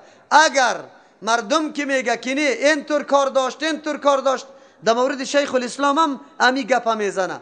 ما یک شعار داریم، اگر کسی نعوذ بالله توهین کرده باشه علما را، توهین کرده باشه سلفه، اگر کسی قائل باشه که نعوذ بالله الله جسم است، اگر کسی قائل باشه که توهین پیغمبر و روزه قبر پیغمبر کرده باشه که ما پیغمبر از این قبر این بت است اینطور گفته باشه، ما از پیشش 1000 دفعه بیزار هستیم. صحیح شد؟ صحیح شد؟ ما را با کسی ما را منسوب نکنه. ما قطعی هر کس رابطه که داریم از نگاه دین داریم. اگر کسی خلاف دینش گپش ثابت شوه ما از پیششان چی می باشیم؟ بیزار. از همین خاطر یک نفر مرا گفت که شیخ الاسلام مجسمه است. ما چرا گفتی جسم قائل است؟ ما گفتم اگر او جسمیت قائل شده باشه تو یک دفعه میگی کافر است، من 10 دفعه میگم کافر است. خلاص بگو دیگه. خود تو خود رقم نیستی. خب ما گفتم چرا ما را بسته میکنی که ما او رقم نیستیم؟ گرچه گپ در شان از او قطعا تهمت است، در یک کتابش پیدا کرده نمیتونی. شما از دروغ از خود ساختی مردم نامبد میکنی. او چرا نامبد میکنه؟ کتابایی که انسان بیدار میسازه، واقعا به دین آشنا میسازه. در این روزی طور عالمی نیست که در یک موضوع بحث بکنه و بدون کتاب شیخ الاسلام و ابن قیم شاگردایش ابن جوزی ابن کثیر بگویه کتاب خود در پای تکمیل برسانه. نمیتونه. الله امو قدر شرف علم، امو قدر وسعت علم برش نصیب کرده بود. اما امروز در جامعه ما بگویه نعوذ بالله لعنت برش گفته میشه. ما در موبایل دارم اینم اینجا یک ملا شیخ البانی رحمه الله، کسی که در عصر جدید بزرگترین خدمت در سنتی کی کرده؟ رسول الله، در حدیث رسول الله کرده. او میگه او کافر است. چرا کافر است؟ میگه حدیث پیغمبر باطل میگه. یک قدر بیعقل است که نمیفهمه که حدیث باطل نمیگه، سندی حدیث چیست؟ بگوی باطل است، اصل نداره. چرا؟ به خاطر که راویش اینطور است و ایرا شیخ البانی نمیگه. شیخ البانی قدرت نداره که یک حدیث موضوع بکشه، یکیش اصلا صحیح بکشه. شیخ البانی نظر به قواعد و ضوابطی که علمای قبلی در نقل حدیث مانده، مطابق همو قواعد و نمو علما کدام فیصله ده کدام سند حدیث کی کرده، او را ای بری تو پیش کرده، یکا راوی ها را سر تحقیق میشه و بعد از او برات معرفی میکنه که اینی راوی ده این سند چی است؟ بگوی ضعیف. پس حدیثی که توسط از این نقل میشه چی است؟ اینی راوی در اینجا کاذب است یا متهم به کذب است. پس حدیثی که توسط از این روایت میشه چیست؟ موضوع است. اینی طور است. خوی بیچاره نمیفهمه اونا، میگه نعوذ بالله شیخ البانی خنزیر میگه، نعوذ بالله. ببینه اینطور حالت است. یا باز میگه بیادب شماستی، شما بیادبی مردم ببینی که اون بیادبی، که باز براتون واضح شود. و مصدقا لما بین یدی، خو این فی ذلک لآیه لکم، یقینا در این چیزی که تیر شد معجزه بزرگ است، دلیل بزرگ است لکم برای شما یا برای صداقت نبوتی ما، این کنتم مؤمنین، اگر هستی شما در صدد ایمان، اگر در صدد ایمان هستی یقینا امی براتون کفایت میکنه که این معجزه ماست. و مصدقا لما بین یدی من التورات، و تصدیق کننده است برای او کتابی که پیش از تورات، یعنی تورات تصدیق میکنه. ولیحل لکم، و دیگه که ما حلال بکنم برای شما بعد الذی حرم علیکم، بعضی آن چیزی که حرام کرده شده بود بالای شما. و جئتکم، آوردن کردیم برای شما بیایت، به این طور نشانه معجزه نبوت، من ربکم، از جانب پروردگارتان. اینا من نبوت خود چی کردیم؟ ثابت کردیم. خب آلی عزیزا برای ما معلوم میشه که دین عبارت از همون شریعت و احکامی است که الله روان کرده و او را کسایی که مداخلات و زیاده روی دو کرده، پیغمبر مکلف است که زیاده روی ها را یک طرف کنه، حقیقت دین سوچه و صفاف بکشه. از او خاطر اینجا به مردم اعلان میکنه که در رأس دعوتم چی قرار داره؟ فاتقوا الله، از الله بترسی، از الله ترسیدن، نظام الله را قبول کردن، به نظام الله تسلیم شدن است که را توحید میگه. و اطیعون، تابعداری مرا بکنه، یعنی دمی تسلیمی احکام الله، در عملی احکام الله تابعداری مرا بکنه، در نقش قدم مرا روان شوه. دین عبارت از دو چیز می باشه، یکی احکام الله را تسلیم شدن، دوم احکام الله را به نقش پیغمبر عملی کردن. اینی را به نام شریعت و دین یاد میکنه. هر پیغمبر که آمده اینمی اعلان کرده که فاتقوا الله و اطیعون، از الله بترسی، یعنی احکام الله را مکمل بپذیره. خو لیکن پذیرفتن به کدام نقشه باشه؟ و اطیعون، به نقش قدم کی؟ امو پیغمبر امو زمانه. از او خاطر دین مجموعه احکام الله ولی با نقشه و تشریع کی؟ پیغمبر است. این طرف و طرف کسی نکنه. ان الله چی دعوت میده؟ روزای اول است. عیسی علیه السلام متهم است، مردم برش ولد زنا میگه، نعوذ بالله.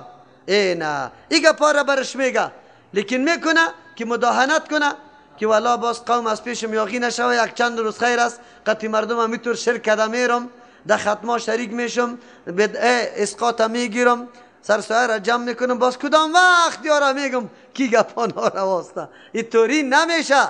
روز اول ان الله ربی، یقینا الله ربی ماست، مالک و متصرفی ما ماست، و ربکم مالک و متصرفی شما ماست. رد میکنه بالای یهود هم رد است، بالای نصارام، یهود بالایشان رد است. چرا؟ معجزه نبوتش آشکارا پیش شده، لیکن یا بازم نعوذ بالله تفرید میکنه، بازم عیسی علیه السلام ولد زنا میگه، لیکن نصارا هم رد میکنه که ای نصارا ما الله نیستم. چرا؟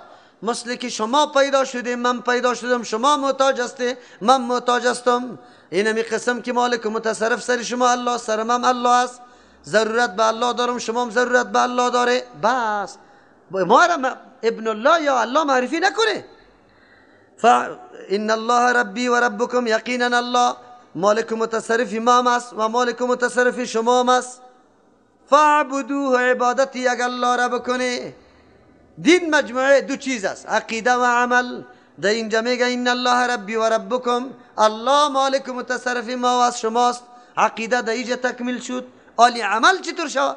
فاعبدوه، یک عبادتی الله را بکنه. ای تکمیلی چی است؟ عمل است. اینا استدلال میکنه عیسی علیه السلام از توحید ربوبیت بالای توحید چی؟ الوهیت.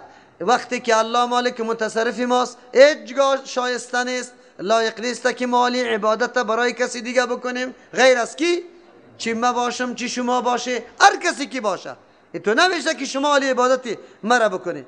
باز بعد از عبادت یک الله، ما در نمازهای خود میگیم اهدنا الصراط المستقیم، یا الله بر ما راه درست برابر بکو. صراط مستقیم چیسته؟ 4 مصداق براتون در اول ترجمه گفته بودم. یک مصداقش عبادتی کی؟ یک الله را کردن.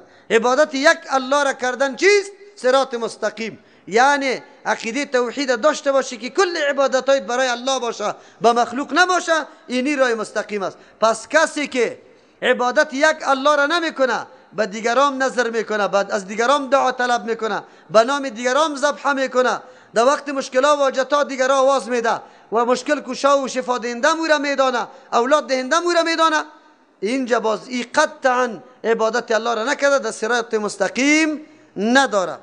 هذا صراط مستقیم، عبادت یک الله را کردن یک مانا. هذا اینمی دینی کامل که از عقیده و عمل است، که عقیده تکمیل شده این الله ربی و ربکم، و عمل تکمیل شده فعبدوه. اینمی دینی کامل از نگاه عقیده و عمل. صراط مستقیم رای چیست؟ برابر به الله تبارک و تعالی رسیده نیست، رایی که سبب نجات انسان میشه. الله نصیبی ما بکنه. فلما حس عیسی منهم الکفر، هرگاه که دید احساس کرد عیسی علیه السلام از مردم الکفر، کفر انکار نقبول شدن. قرآن براتان میگه پیغمبر آمد عیسی علیه السلام واره معجزه در دست داره، یک کوری مادرزاده جور میکنه، مرضی پیس جور میکنه، مرده را زنده میکنه، چقدر شکلی پرنده را جور میکنه از گل، بعد از او دعا میکنه به حکم الله پرنده حقیقی میشه. از این کده معجزات دیگه کجاست؟ لیکن قوم گپاش دعوت چی داده؟ دعوت برشان نداده که اینی قدر پیسه را جمع کنی برای ما بده، یا مرا ملکی بده، یا مرا پاچایی بده. هیچ چیز طلب هم نمیکنه، فقط طلب میکنه از این مردم که یک عبادتی کی را بکنه؟ الله را. چی در مقابل عکس العمل است؟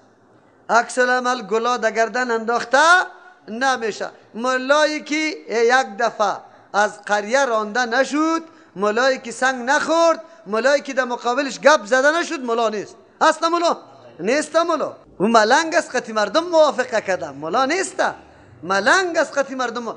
ملا حق بیان میکنه که حق بیان کردی، مردم در مقابل چیز میخیزه. آل امامت کده نمیتونی که 20 نفر در 50 نفر سر دستاد است، یک نفر که مسجد جور کرده او استاد نیست، تو را چی میکنه؟ میکشه. دیگه نفر آلی خلاصگیریت پیدا میشه، چی میکنه؟ وکیلای چاپلوس برات میاد مولوی صاحب چی کنیم؟ واقعا گپایت حق است، ولی یک کمی نزاع پیدا میشه. امی قوم تفرقه خوب نیست ملا صاحب، نه بیا دیگه الاغ کن.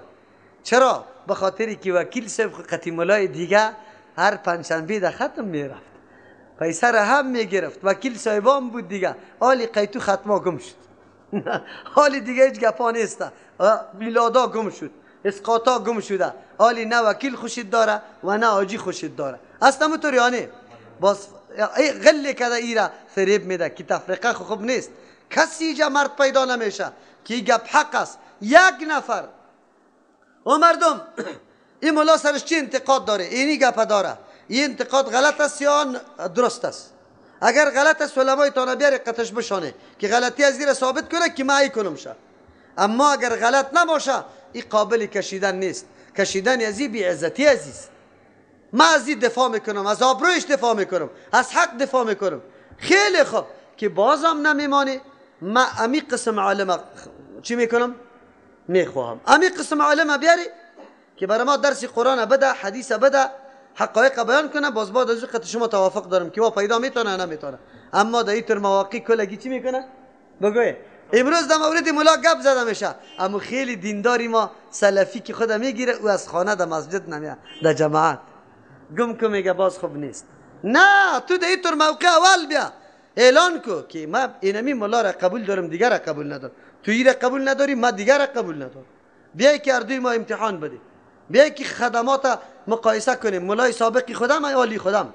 تا دین روز بچه ما کلمه نمیفهمید، امروز بچه ما الحمدلله در کجا رسیده. خودی ما یک حدیث یاد نداشتیم، بیگاه و سبا مکمل حدیث بیان میشه، در سر منبر واقعیت بیان میشد، علی بر ما واقعیت بیان میشه.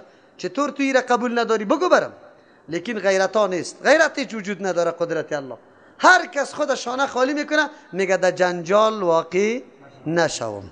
در جنجال اگر این طور می بود انبیاء علیهم السلام خدا در جنجال واقع نمیکرد. عیسی علیه السلام بعد 7 سال بیرونی اتاق نمیشد که مردم اج نمیدید، کی را تهمت میزدن که از کجا شدی، اینطوری نمیکرد. لیکن برآمده به مردم اعلان کرده. فلما حس عیسی منهم الکفر، هرگاه که احساس کرد، معلوم کرد عیسی علیه السلام از قوم خود کفر، یعنی اذیت رساندن، پس از اینکه معجزات برشان نشان داده، اوتر معجزاتی که بشر و انسان هیچ نوع توانایی طاقت نداشتن که اوتر معجزات آورده بتانه. نه. آلی دیگه چی میگه؟ قال من انصاری الله، گفت که استمداد کننده ما، پشتیوانی ما الله، بسوی دین الله، که برای حفاظت دین الله قطعا همکاری بکنه در مقابل مخالفین. کی است؟ قال الحواریون، گفتن حواریون دوستای مخلص عیسی علیه السلام، نحن انصار الله، ما امداد کننده دین الله تبارک و تعالی هستیم، همراه تو کمر بستگی میکنیم. آمنا بالله، ما عقیده به الله داریم، یعنی موافق دعوت تو ایمان عقیده داریم. و اشهد باننا مسلمون، تو شاهد شو که ما مکمل تسلیم شدیم برای کی؟ الله تبارک و تعالی و نظامش. اینا اسلام ذکر کردن که حقیقت دین است. کدام گفت؟ آمنا بالله تکمیل عقیده بود، و اشهد باننا مسلمون، ما در تمام اعمال تسلیم به حکم کیستیم؟ این تکمیل عمل است. این اسلام یا دین عبارت از این دو چیز است، تکمیل عقیده و تکمیل عمل. خب قرآن درس میده به یک نفر این چیز نمیشه، قطع یک دست بگوی صدا نمیبرایه، ضرورت داره. چرا ما و شما برای کامیابی دعوت چند طایفه را ذکر کرده بودیم؟ 4 دعوتگرا که انبیاء علیهم السلام بود، 2 صدیقین، 3 شهدا، 4 نه کسای باشه این دعوت خاموش طور پیش نمیره. از او خاطر عیسی علیه السلام آواز داد کیست؟ که امدادی مرا، کمر بستگی مرا بکنه برای خدمت دینی کی؟ الله. کمر بستگی برای چیزی دیگر نه، برای نه که بچه کاکا و بچه ماماستی، برای از اینی که فلان خان هستی، فقط برای خدمت دینی کی؟ الله. کیسته؟ حواریون. خیست حواری؟ کسی را دوست مخلص میگه. او بعضی میگه یا از حور گرفته شده سفیده میگه، او یارا به خاطر حواریون میگه که قلبایشان صاف بود، خب دوستی صفا داشتن. او بعضی میگه نه، کلی از یا دوبی بودن، کالا را میششتن صاف میکردن، از او خاطر حواریون برش میگفت. شده میتونه امی کسایی که خدمتگارا و چیسته لشکر عیسی علیه السلام است، اکثر پیششان چی باشه؟ دوبیگری باشه. به هر ترتیب یا دوستای مخلص بود، عیسی علیه السلام از یا کمربستگی را طلب کرده و یا آماده شده. ربنا آمنا بما انزلت و اتبعنا الرسول، یا گفتن پروردگار ما ایمان داریم به آن چیزی که تو فرستاده ای، کدام حکم کدام کتابی که مشتمل به تمام احکام است فرستاده ای، به سر و چشم قبول داریم. خو لیکن و اتبعنا الرسول، تابعداری پیغمبرم کردیم. اتو نیست که ما چیسته همونطور سر به خود روان باشیم، بس از خود نظام جور بکنیم. نه، تابعداری پیغمبری هستیم. نه، این تعهد به نام اتباع رسول است، نه برای تقلید رسول بگویم. اتباع رسول امر لازمی است از جانب الله و این مردم امی گپ درک کرده بود، به الله اظهار کرد. به الله چی کرد؟ که ما تابعداری پیغمبر میکنیم، اتباع پیغمبر امر ضروری است. حالی دیگه بازی تو نمیگه که واتبعنا عیسی. چرا نمیگه؟ ما تابعداری عیسی علیه السلام از روی از این نمیکنیم که بچه کیست است، کجا است، چقدر سال داره. نه، از حیثیت ازی میکنیم که رسول است. چی است؟ الله روان کرده.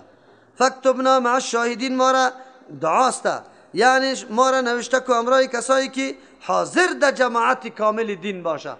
ما مردمای شاز پراگنده نباشیم.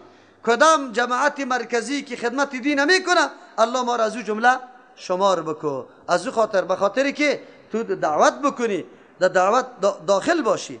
از اینجا برای ما معلوم شد که وا گفت به تمام کتاب هم عقیده داریم، خو فهم کتاب به تابعداری کی پیغمبر باید بدانیم. حالی ما قرآن به فهم پیغمبر صحابه باید بدانیم، از خود نگویم معناهایی که در حدیث ثابت است اونو را بگویم، خلاف کرده نمیتونیم. و مکروا و مکر الله، دعوت عیسی علیه السلام شروع شد، یهود اونجا خارجشون برشان شد که آل تمام دین یهودیت از بین میره. چرا؟ در یهودیت خیلی انحرافات خیلی زیاد شده، کمی و کاستی، اصلی تورات باقی نمانده و عیسی علیه السلام میگیره مقابله از او را میکنه. ما رسوا و شرمنده میشیم، حکمت و پاچایی ما از دست میره. از او خاطر دشمنی را با عیسی علیه السلام آغاز کردن. حتی پاچای فلسطین در او زمان که بود رفتن جاسوسی کردن که اینی تو کسی پیدا شده میخواه حتی پاچایی تر از بین بره، دین پدرایتان از بین ببره. از او خاطر اهل مقابله بکار است. از او خاطر الله از او پلانا و سازشایی که وا در حق عیسی علیه السلام داشتن اینجا ذکر میکنه. و مکروا و مکر الله، سازشا کردن، پلانا طرح کردن، نقش اندازی کردن. اینمی مردمای کافر در مقابل عیسی علیه السلام. و مکر الله، تدبیر کرد الله تبارک و تعالی به تدبیر نیک. نسبت مکر که به بنده میشه سازش و نیرنگ و قلاب بازی و گپاست، نسبتش که به الله میشه باز اونجا چی است؟ تدبیری درست است که او حتما کامیاب شده نیست. والله خیر الماکرین، الله تبارک و تعالی بهترین تدبیر کننده هاست. یعنی الله بهترین تدبیر کننده است. کسایی که در مقابل تدبیر میکنه الله میتونه او را چی بکنه؟ سازش‌ها و امو نقشه های شقت خاک یکسان بکنه. امو ترام شد. اذ قال الله یا عیسی انی متوفیک، قابل یادآوری در آن وقتی که گفت الله عیسی علیه السلام انی متوفیک، ما تو را پورا گرنده استم، و رافعک یعنی امرای روح و جسد، و رافعک بلند کننده استم تو را الی به سوی خود، و مطهرک پاک کننده استم تو را از تهمتای مردم، من الذین کفروا از کسانی که کافر هستند، و جاعل الذین اتبعوک گرداننده استم کسانی را که تابعداری تو را میکنه، فوق الذین کفروا بالای کسانی که کافر هستند، الی یوم القیامه تا روز قیامت. ثم الی مرجعکم، بعد از باز خاص به سوی ما مرجعکم بازگشت شماست، فاحکم فیصله میکنم بینکم در بین شما، فیصله عملی اگرچه فیصله نظری در دنیا شده، و فی ما کنتم فیه تختلفون در آن چیزی که شما اختلاف میکردی. در اینجا موضوع بالا کردن عیسی علیه السلام است. مفسرین چند نظر داره. اذ قال الله یا عیسی انی متوفیک، شیخ الاسلام ابن تیمیه رحمه الله میگه توافی به سه قسم است. یکی توافی یعنی گرفتن، مثل که در خواب الله تبارک و تعالی یک نوع روح انسان میگیره که تو را فاقد چی میکنه؟ حواست معطل میشه، احساس نمیکنی. دوم قسم توافی در مرگ است که بالکل تو را میمیرانه. سوم قسم توافی روح و بدن است، یعنی پورا گرفتن روح و بدن است. اینجا مراد پورا گرفتن روح و بدن است. توجیهات دیگه هم است، خب بهترین توجیه همیسته. انی متوفیک، ما مکمل گیرنده استم بدنی تو را، بدنی تو را به امرای روح تو را بالا کرده نیستم، گرنده استم، و رافعک الیه برای خود بالا کرده نیستم. این معنا درست است. کلمه عربی توافی به این معانی استعمال شده، از دو خاطر ضرورت به تقدیم و تاخیر نیست. بعضی مفسرین میگه عبارت به تقدیم و تاخیر است. اینطور است اذ قال الله یا عیسی انی رافعک الیه، در آن وقتی که گفت الله به عیسی علیه السلام من خود تو را بالا کرده نیستم به سوی خود، و متوفیک بعد از وفات کرده نیستم تو را به مرگ خود. اول تو را در آسمان بالا میکنم، بعد از تو را وفات میکنم در مرگ خود. این گپ هم در اینجا گنجایش داره، اما قول اول راجح است که مراد از توافی چی است؟ پورا گرفتن چیست؟ اینمی انسان به امرای روح و بدن. سه عقیده در اینجا است. عقیده یهودی است که نعوذ بالله عیسی علیه السلام ولد و زنا است، از این خاطر در صدد شدن تا که شیطانی به پاچا کرد. پاچا محاصره کرد عیسی علیه السلام در یکی از اتاقا. در اینجا دو روایت است. یک روایت اینطور است که در اتاق هیچ کس نبود. وقتی که این مردم داخل شدن، الله تبارک و تعالی همو کسی که اول از زمین لشکر داخل شده بود چهره شکل از او عیسی علیه السلام سریازی انداختن. از همو خاطر مردم امی لشکر گرفت همو نفر قتل کردن. بعد از او در دار آویزان کردن. خب پسان در شک شدن که یاران اگر این عیسی بود خیر رفیق ما کجا شد؟ اگر رفیق ما بود عیسی کجا شد؟ از او خاطری تردد برای از ما پیدا شد که قرآن او جوابا را برشان داد. عقیده یهودی است که عیسی علیه السلام نعوذ بالله آدمی خراب است، ولد زناست و این قابل اعدام است و این اعدام شوه به خاطر که انسان بد است و این به دارم آویخته شده. این نظر یهود است. نصارا قائل به است که عیسی علیه السلام الله است، نعوذ بالله، یا بچه الله است یا نازدانه الله هست. یکی از همین سه گپ هست. خو لیکن یک دفعه در دار توسط یهود بالا شده، پس از او باز چی شده؟ زنده. پس از او باز در آسمان بالا شده. پس در آسمان بالا شدن عقیده مشترک مسلمان و نصارا اردو است.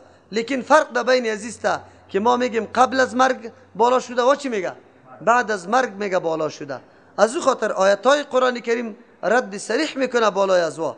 چرا در اینجا متوفیک و رافعک الیه و پسان اونجا الله وعده کرده که تو را پس میارم، هیچ کسی باقی نمیمانه که نظام تو را نپذیره. از او خاطر معلوم شد که میدان چی اینطور اول نمرده که بعد از او بالا شده باشه، بلکه اول دمی حالت بیداری الله تبارک و تعالی چی کرده شه؟ بالا کرده شه. اینی متوفیک، ما پورا گیرنده استم تو را، و رافعک الیه، بلند کننده استم تو را به سوی خود، و مطهرک، تو را پاک کننده استم از تهمت از یا من الذین کفروا، از تهمت کسانی که کافر هستند. اینی رای وسط الله بری مسلمانان نصیب میکنه. مسلمانان در حق عیسی علیه السلام میگه بله پیغمبر خو هست، چی است با؟ خو لیکن بنده الله تبارک و تعالی هم است، هم بنده الله است و هم پیغمبر. اینی رای وسط میگه. و جاعل الذین اتبعوک، مگر داننده است تو کسانی را که تابعداری تو را کرده، فوق الذین کفروا، بلند بالا از سریو کسانی که کافر هستند، الی یوم القیامت، کار یا اینمی فوقیت الله تا روز قیامت میکنه. اینجا کسانی که تابعداری عیسی علیه السلام میکنه کیست؟ دو تفسیر است. یک تعداد میگه کسی که تابعداری عیسی علیه السلام میکنه مسلمانان دیش داخل است. چرا؟ دعوت عیسی علیه السلام به توحید الله بود. به توحید چی بود؟ اینمی قسم اینجا دعوت به توحید الله است. و جاعل الذین، گرداننده است الله میگه گرداننده است تو کسانی را اتبعوک که تابعداری تو را میکنه. عام است نصارا و مسلمانا کلگی. چرا؟ تابعداری عیسی علیه السلام نصارایی که واقعا عقیده حق داشتن در او زمان و بعد از او مسلمانا ایره دارن. چرا تابعداری عیسی علیه السلام میکنه؟ به خاطر که رای یا منهج عیسی علیه السلام بود که فعبدوه، عبادت یک چی را بکنه؟ الله را. و ما عبادت یک الله را میکنیم. در این صورت دیگه مراد از پیشش غلبه مسلمان است بالای کل امتایی که در دنیا وجود داره. مسلمان ها واقعا غلبه داره، یعنی الله ای را غالب میگردانه. البته دو قسم غلبه، یک قسم غلبه دلیل، از نگاه دلیل هیچ کس سر مسلمان بالا نیست. از نگاه عمل که عملا دیده شود کی غالب است، او در زمان کیست؟ بگو عیسی علیه السلام که نازل میشه و همچنان مهدی که پیدا میشه و جهاد میکنه. در او زمان کلگی قائل به است که در زیر فرمان کی نظام الله داخل میشه کلگی. بعضی مفسرین میگه که مراد از اتبعوک تنان نصارا یا قومای امو عیسی علیه السلام است. چرا یا خو کدام چی حکومت ندارن که فوق باشه بالای از وا؟ بله دارن. حالی هم اکثریت مردم دنیا را نصارا تشکیل میده و این نصارا سری در هر جای سری یهود چی است؟ غالب است. حتی که حکومت های قوی به نام یهود وجود نداره بغیر از کی؟ اسرائیل دیگه وجود نداره. از او خاطر فوقیت یا غلبه از نصارا ثابت است تا روز قیامت. گفته مراد از یعنی تا نزدیک روز قیامت. چرا نزدیک روز قیامت؟ خب باز مردم دیگه هم چی میشه؟ الله او را پیروز میگردانه. ثم الی مرجعکم، باز خاص به سوی ما بازگشت شماست. فاحکم بینکم، بله آل خو اختلافات متنوع در حق عیسی علیه السلام پیدا کرده، یکیتان نعوذ بالله الله جرم میکنه، دیگه او را ولد زنا جرم میکنه. خب الله تبارک و تعالی فیصله میکنه در آن چیزی که شما اختلاف داره. فاما الذين كفروا، پس او کسانی که انکار میکنه از نظام حق، فاعذبهم، عذاب میدم یار عذابا شدیدا، عذاب خیلی سخت، فی الدنیا در دنیا به دست مؤمنا، والآخرت در آخرت به توسط خود، و ما لهم من ناصرین، نمی باشه به اینطور مردما کسی امداد کننده. و ما لهم نیست به اینطور مردما من ناصرین، الله کی کسی را عذاب میده هیچ کس نصرت کننده برای دفع عذاب الله وجود نداره. و اما الذين آمنوا، کسی که ایمان آورده و عمل الصالحات، عمل درست انجام میده، یعنی به اخلاص خالص برای الله تبارک و تعالی و موافق نقش رسول الله صلی الله علیه و سلم، فیوفیهم، پورا میده الله اجورهم، پاداشایشانه. والله لا يحب الظالمین، الله دوست نداره کسایی که ظالم باشه. ظالم کسی است که از حد تیر شده باشه. بزرگترین کس که از حد تیر میشه او کدام است؟ که شرک میکنه نعوذ بالله و عقیده توحید نداره. ذالک نتلوه علیک، ای حکما یا احکام یا مسائل که بیان شد تلاوت میکنیم شه علیک بالای توی پیغمبر علیه السلام، من الآیات، از نشانه ها و معجزه ها، و ذکر الحکیم، از ذکر چی؟ نصیحتی که بالکل چی از طرف حکیم می باشه یا صاحب حکمت می باشه. این مثل عیسی عند الله عالی، رد بالای نصارا به اعتبار پیدا شدن یا تولد شدن عیسی علیه السلام میکنه. از این پیش خو رد بالای نصارا به این گپا شد که عیسی علیه السلام خود بنده الله و خود دعوت طرف دین الله داده بود، بلکه قوم خدا دعوت به ای داده بود که شما عبادت یک الله را بکنه. چطور شده میتونه که او الله شوه؟ و بعد از خود عقیده داره که او را یهود به دار آویخته. آیا کسی که الله باشه به دار آویخته شده میتونه؟ قطعا نه. بازو ضرورت به بالا رفتن آسمان پیدا کرد، محتاج شد و محتاج الله شده نمیتونه. آلی رد بالای نصارا به اعتبار پیدایش خود عیسی علیه السلام میکنه که چه رقم عیسی علیه السلام پیدا شده. این مثل عیسی، یقینا مثال پیدا شدن عیسی علیه السلام عند الله، بنزد الله تبارک و تعالی، که مثل آدم و مثل آدم علیه السلام است. یعنی مثل که آدم علیه السلام بدون اسباب ظاهری، پدر مادر وجود نداشت، الله او را شکل داد و او را روح دمید دیش، آدم جور شد. اینمی قسم عیسی علیه السلام از یک ناحیه که پدر نداره چیست؟ الله تبارک و تعالی اموتور بدون اسباب ظاهری پیدا کرد شد. پس وقتی که اگر کسی ابن الله شده یا عین الله یا شریک الله شده میتونه به خاطر که چیست پدر نداشته باشه، خلاف اسباب ظاهری به دنیا آمده باشه. پس خودی چی هم در این روز چی هسته؟ خودی که آدم علیه السلام از عیسی علیه السلام کده خیلی زیاد قابل تعجب است و او را باید ابن الله یا عین الله بگیم، حالان که خودی شما آدم علیه السلام ابن الله نمیگه، چطور عیسی علیه السلام ابن الله میگه؟ این دلیل نقض است. چرا در جایی که همون علتی که شما بیان میکنه برای ابن الله بودن عیسی علیه السلام، او در آدم علیه السلام کامل است. از کی کده؟ از عیسی علیه السلام کده. اما خودتان آدم علیه السلام پدری خود میگه، او را ابن الله نمیگه. معلوم شد که عیسی علیه السلام هم ابن الله شده نمیتونه. خلقه، پیدا کرد آدم علیه السلام من تراب از خاک، ثم قال له، بعد از گفت برای آدم علیه السلام کن موجود شو، فیکون موجود شد. الحق من ربک، الحق دو معنا داره.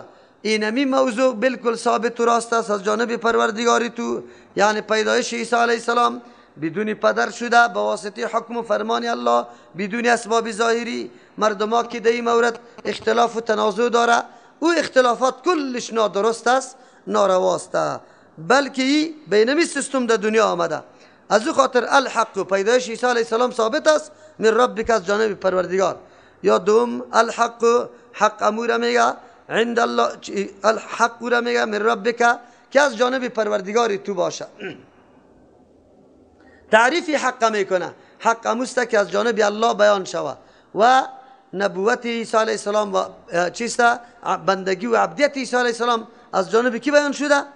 الله بیان شده، از بالا بیان شده، از امو خاطر از طریق رب بیان شده و حق است. فلا تکن من الممترین، نشو تو از جمله کسای شک کننده.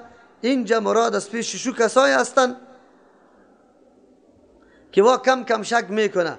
یعنی چی؟ اصل در تو را میگم دیوال تو بشنو.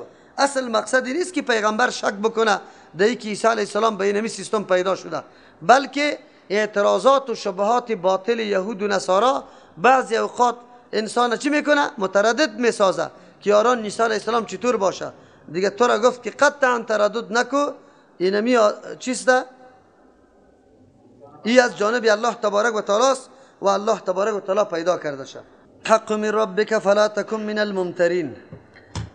یا بیان تعریف حق میکنه الله تبارک و تعالی. حق اموز که از جانب الله تبارک و تعالی باشه، یعنی کدام مواصفات عیسی علیه السلام که در کتاب الله بیان شده و حق و ثابت است و گپای یهود و نصارا قابل اعتبار نیست.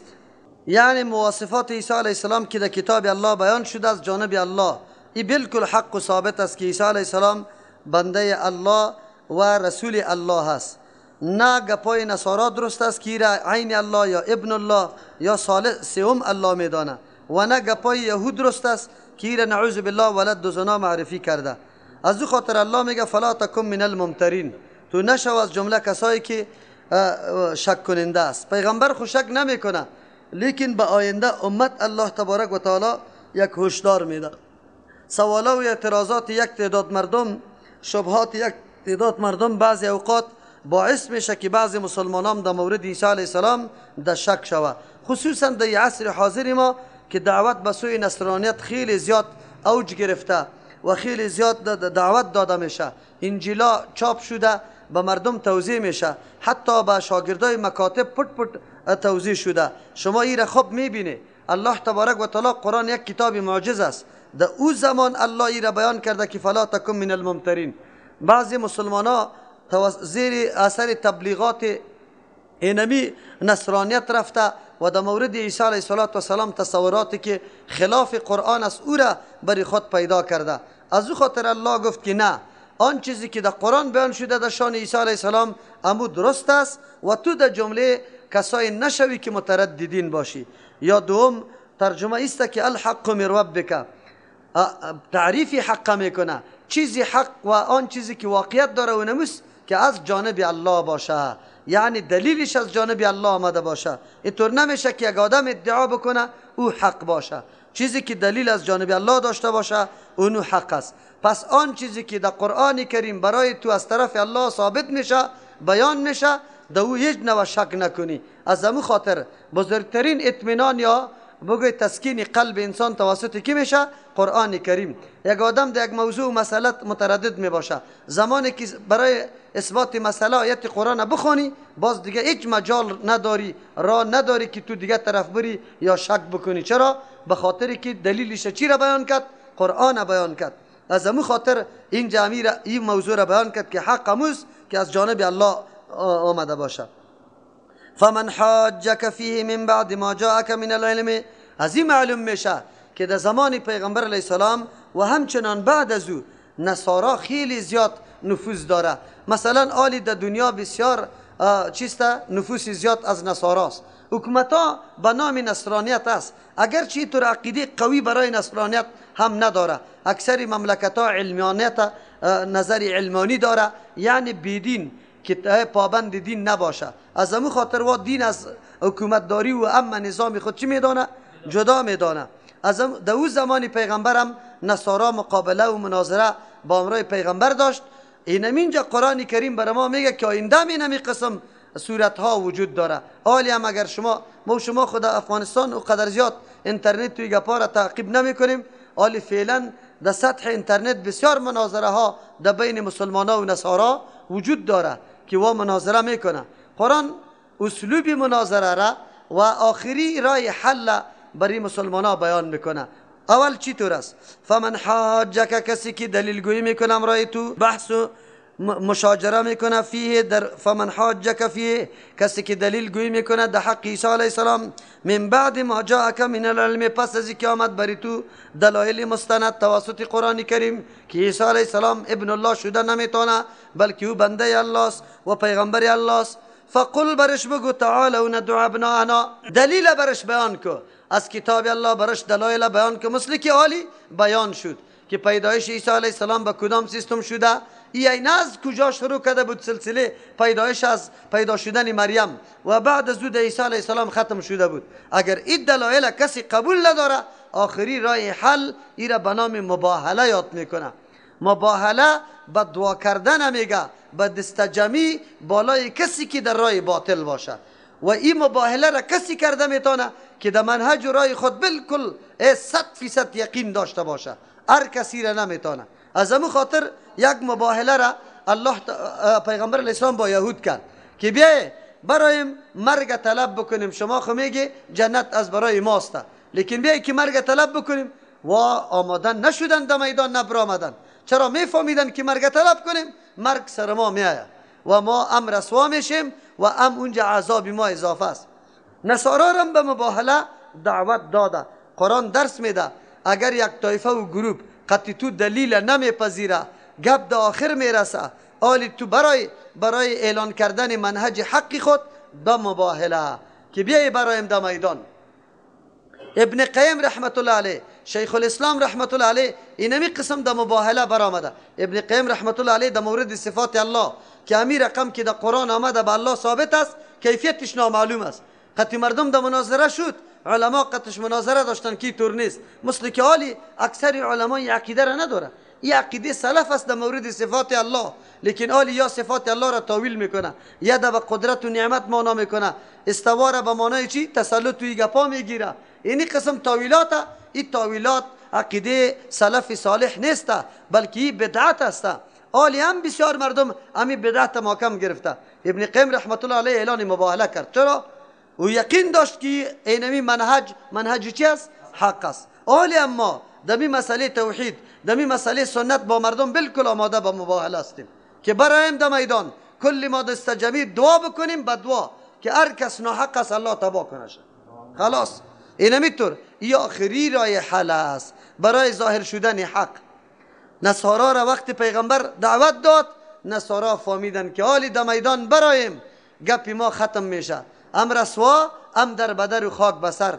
از او خاطر در مباهله نبر آمدن. فقل بگوی پیغمبر علیه السلام تعالوا بیایید ندعو طلب کنیم ابناءنا اولادی خدا، بچای خدا، و ابناءکم بچای شما را، و نساءنا زنای خدا، و نساءکم زنای شما را، و انفسنا نفسای خدا، و انفسکم نفسای شما را در یک میدان جمع شویم. ثم نبتهل باز و بسیار زاری و عاجزی طلب بکنیم. نبتهل اینمی را مباهله میگه. یا ثم نبتهل بعد از او مباهله بکنیم یعنی بددعا بکنیم به بسیار عاجزی. فنجعل آرزو کنیم بگردانیم لعنت الله، لعنت الله را علی الکاذبین، هر کسی که دروغ گوی است. این که از رحمت خصوصی الله همو طایفه محروم شود. چی کردن؟ دیگر این مردم فهمیدن که عالی جای هلاکت ماست. هیچگاه حاضر نشدن در پیش کی؟ پیغمبر صلی الله علیه و سلم. انسان امو دینی را پیروی بکنه که واقعا اساس داره، یقین سرش داری، متردد و متزلزل نباشی، چشم روزواره برات روشن ثابت باشه. الحمدلله ما که کدام کار انجام میدیم یقین ما سرش ثابت است که توسط سنت رسول الله ثابت است. و ما به هر کس میگیم که انتقاد داری بیای شما سر ما انتقاد بکنی، سند و دلیل برات میدیم.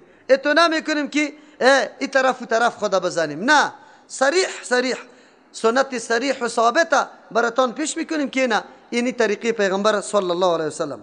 ان هذا لهو القصص الحق، یقینا اینمی قصه عیسی علیه السلام از جمله قصه های حق و ثابت و راست است.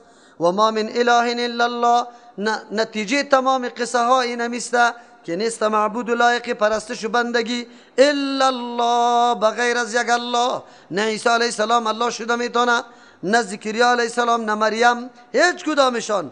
و ان الله، یقینا الله تبارک و تعالی، لهو العزیز، امی الله زبردست است، ارادش نافذ است، کسی نمیتونه اراده الله را بگیره.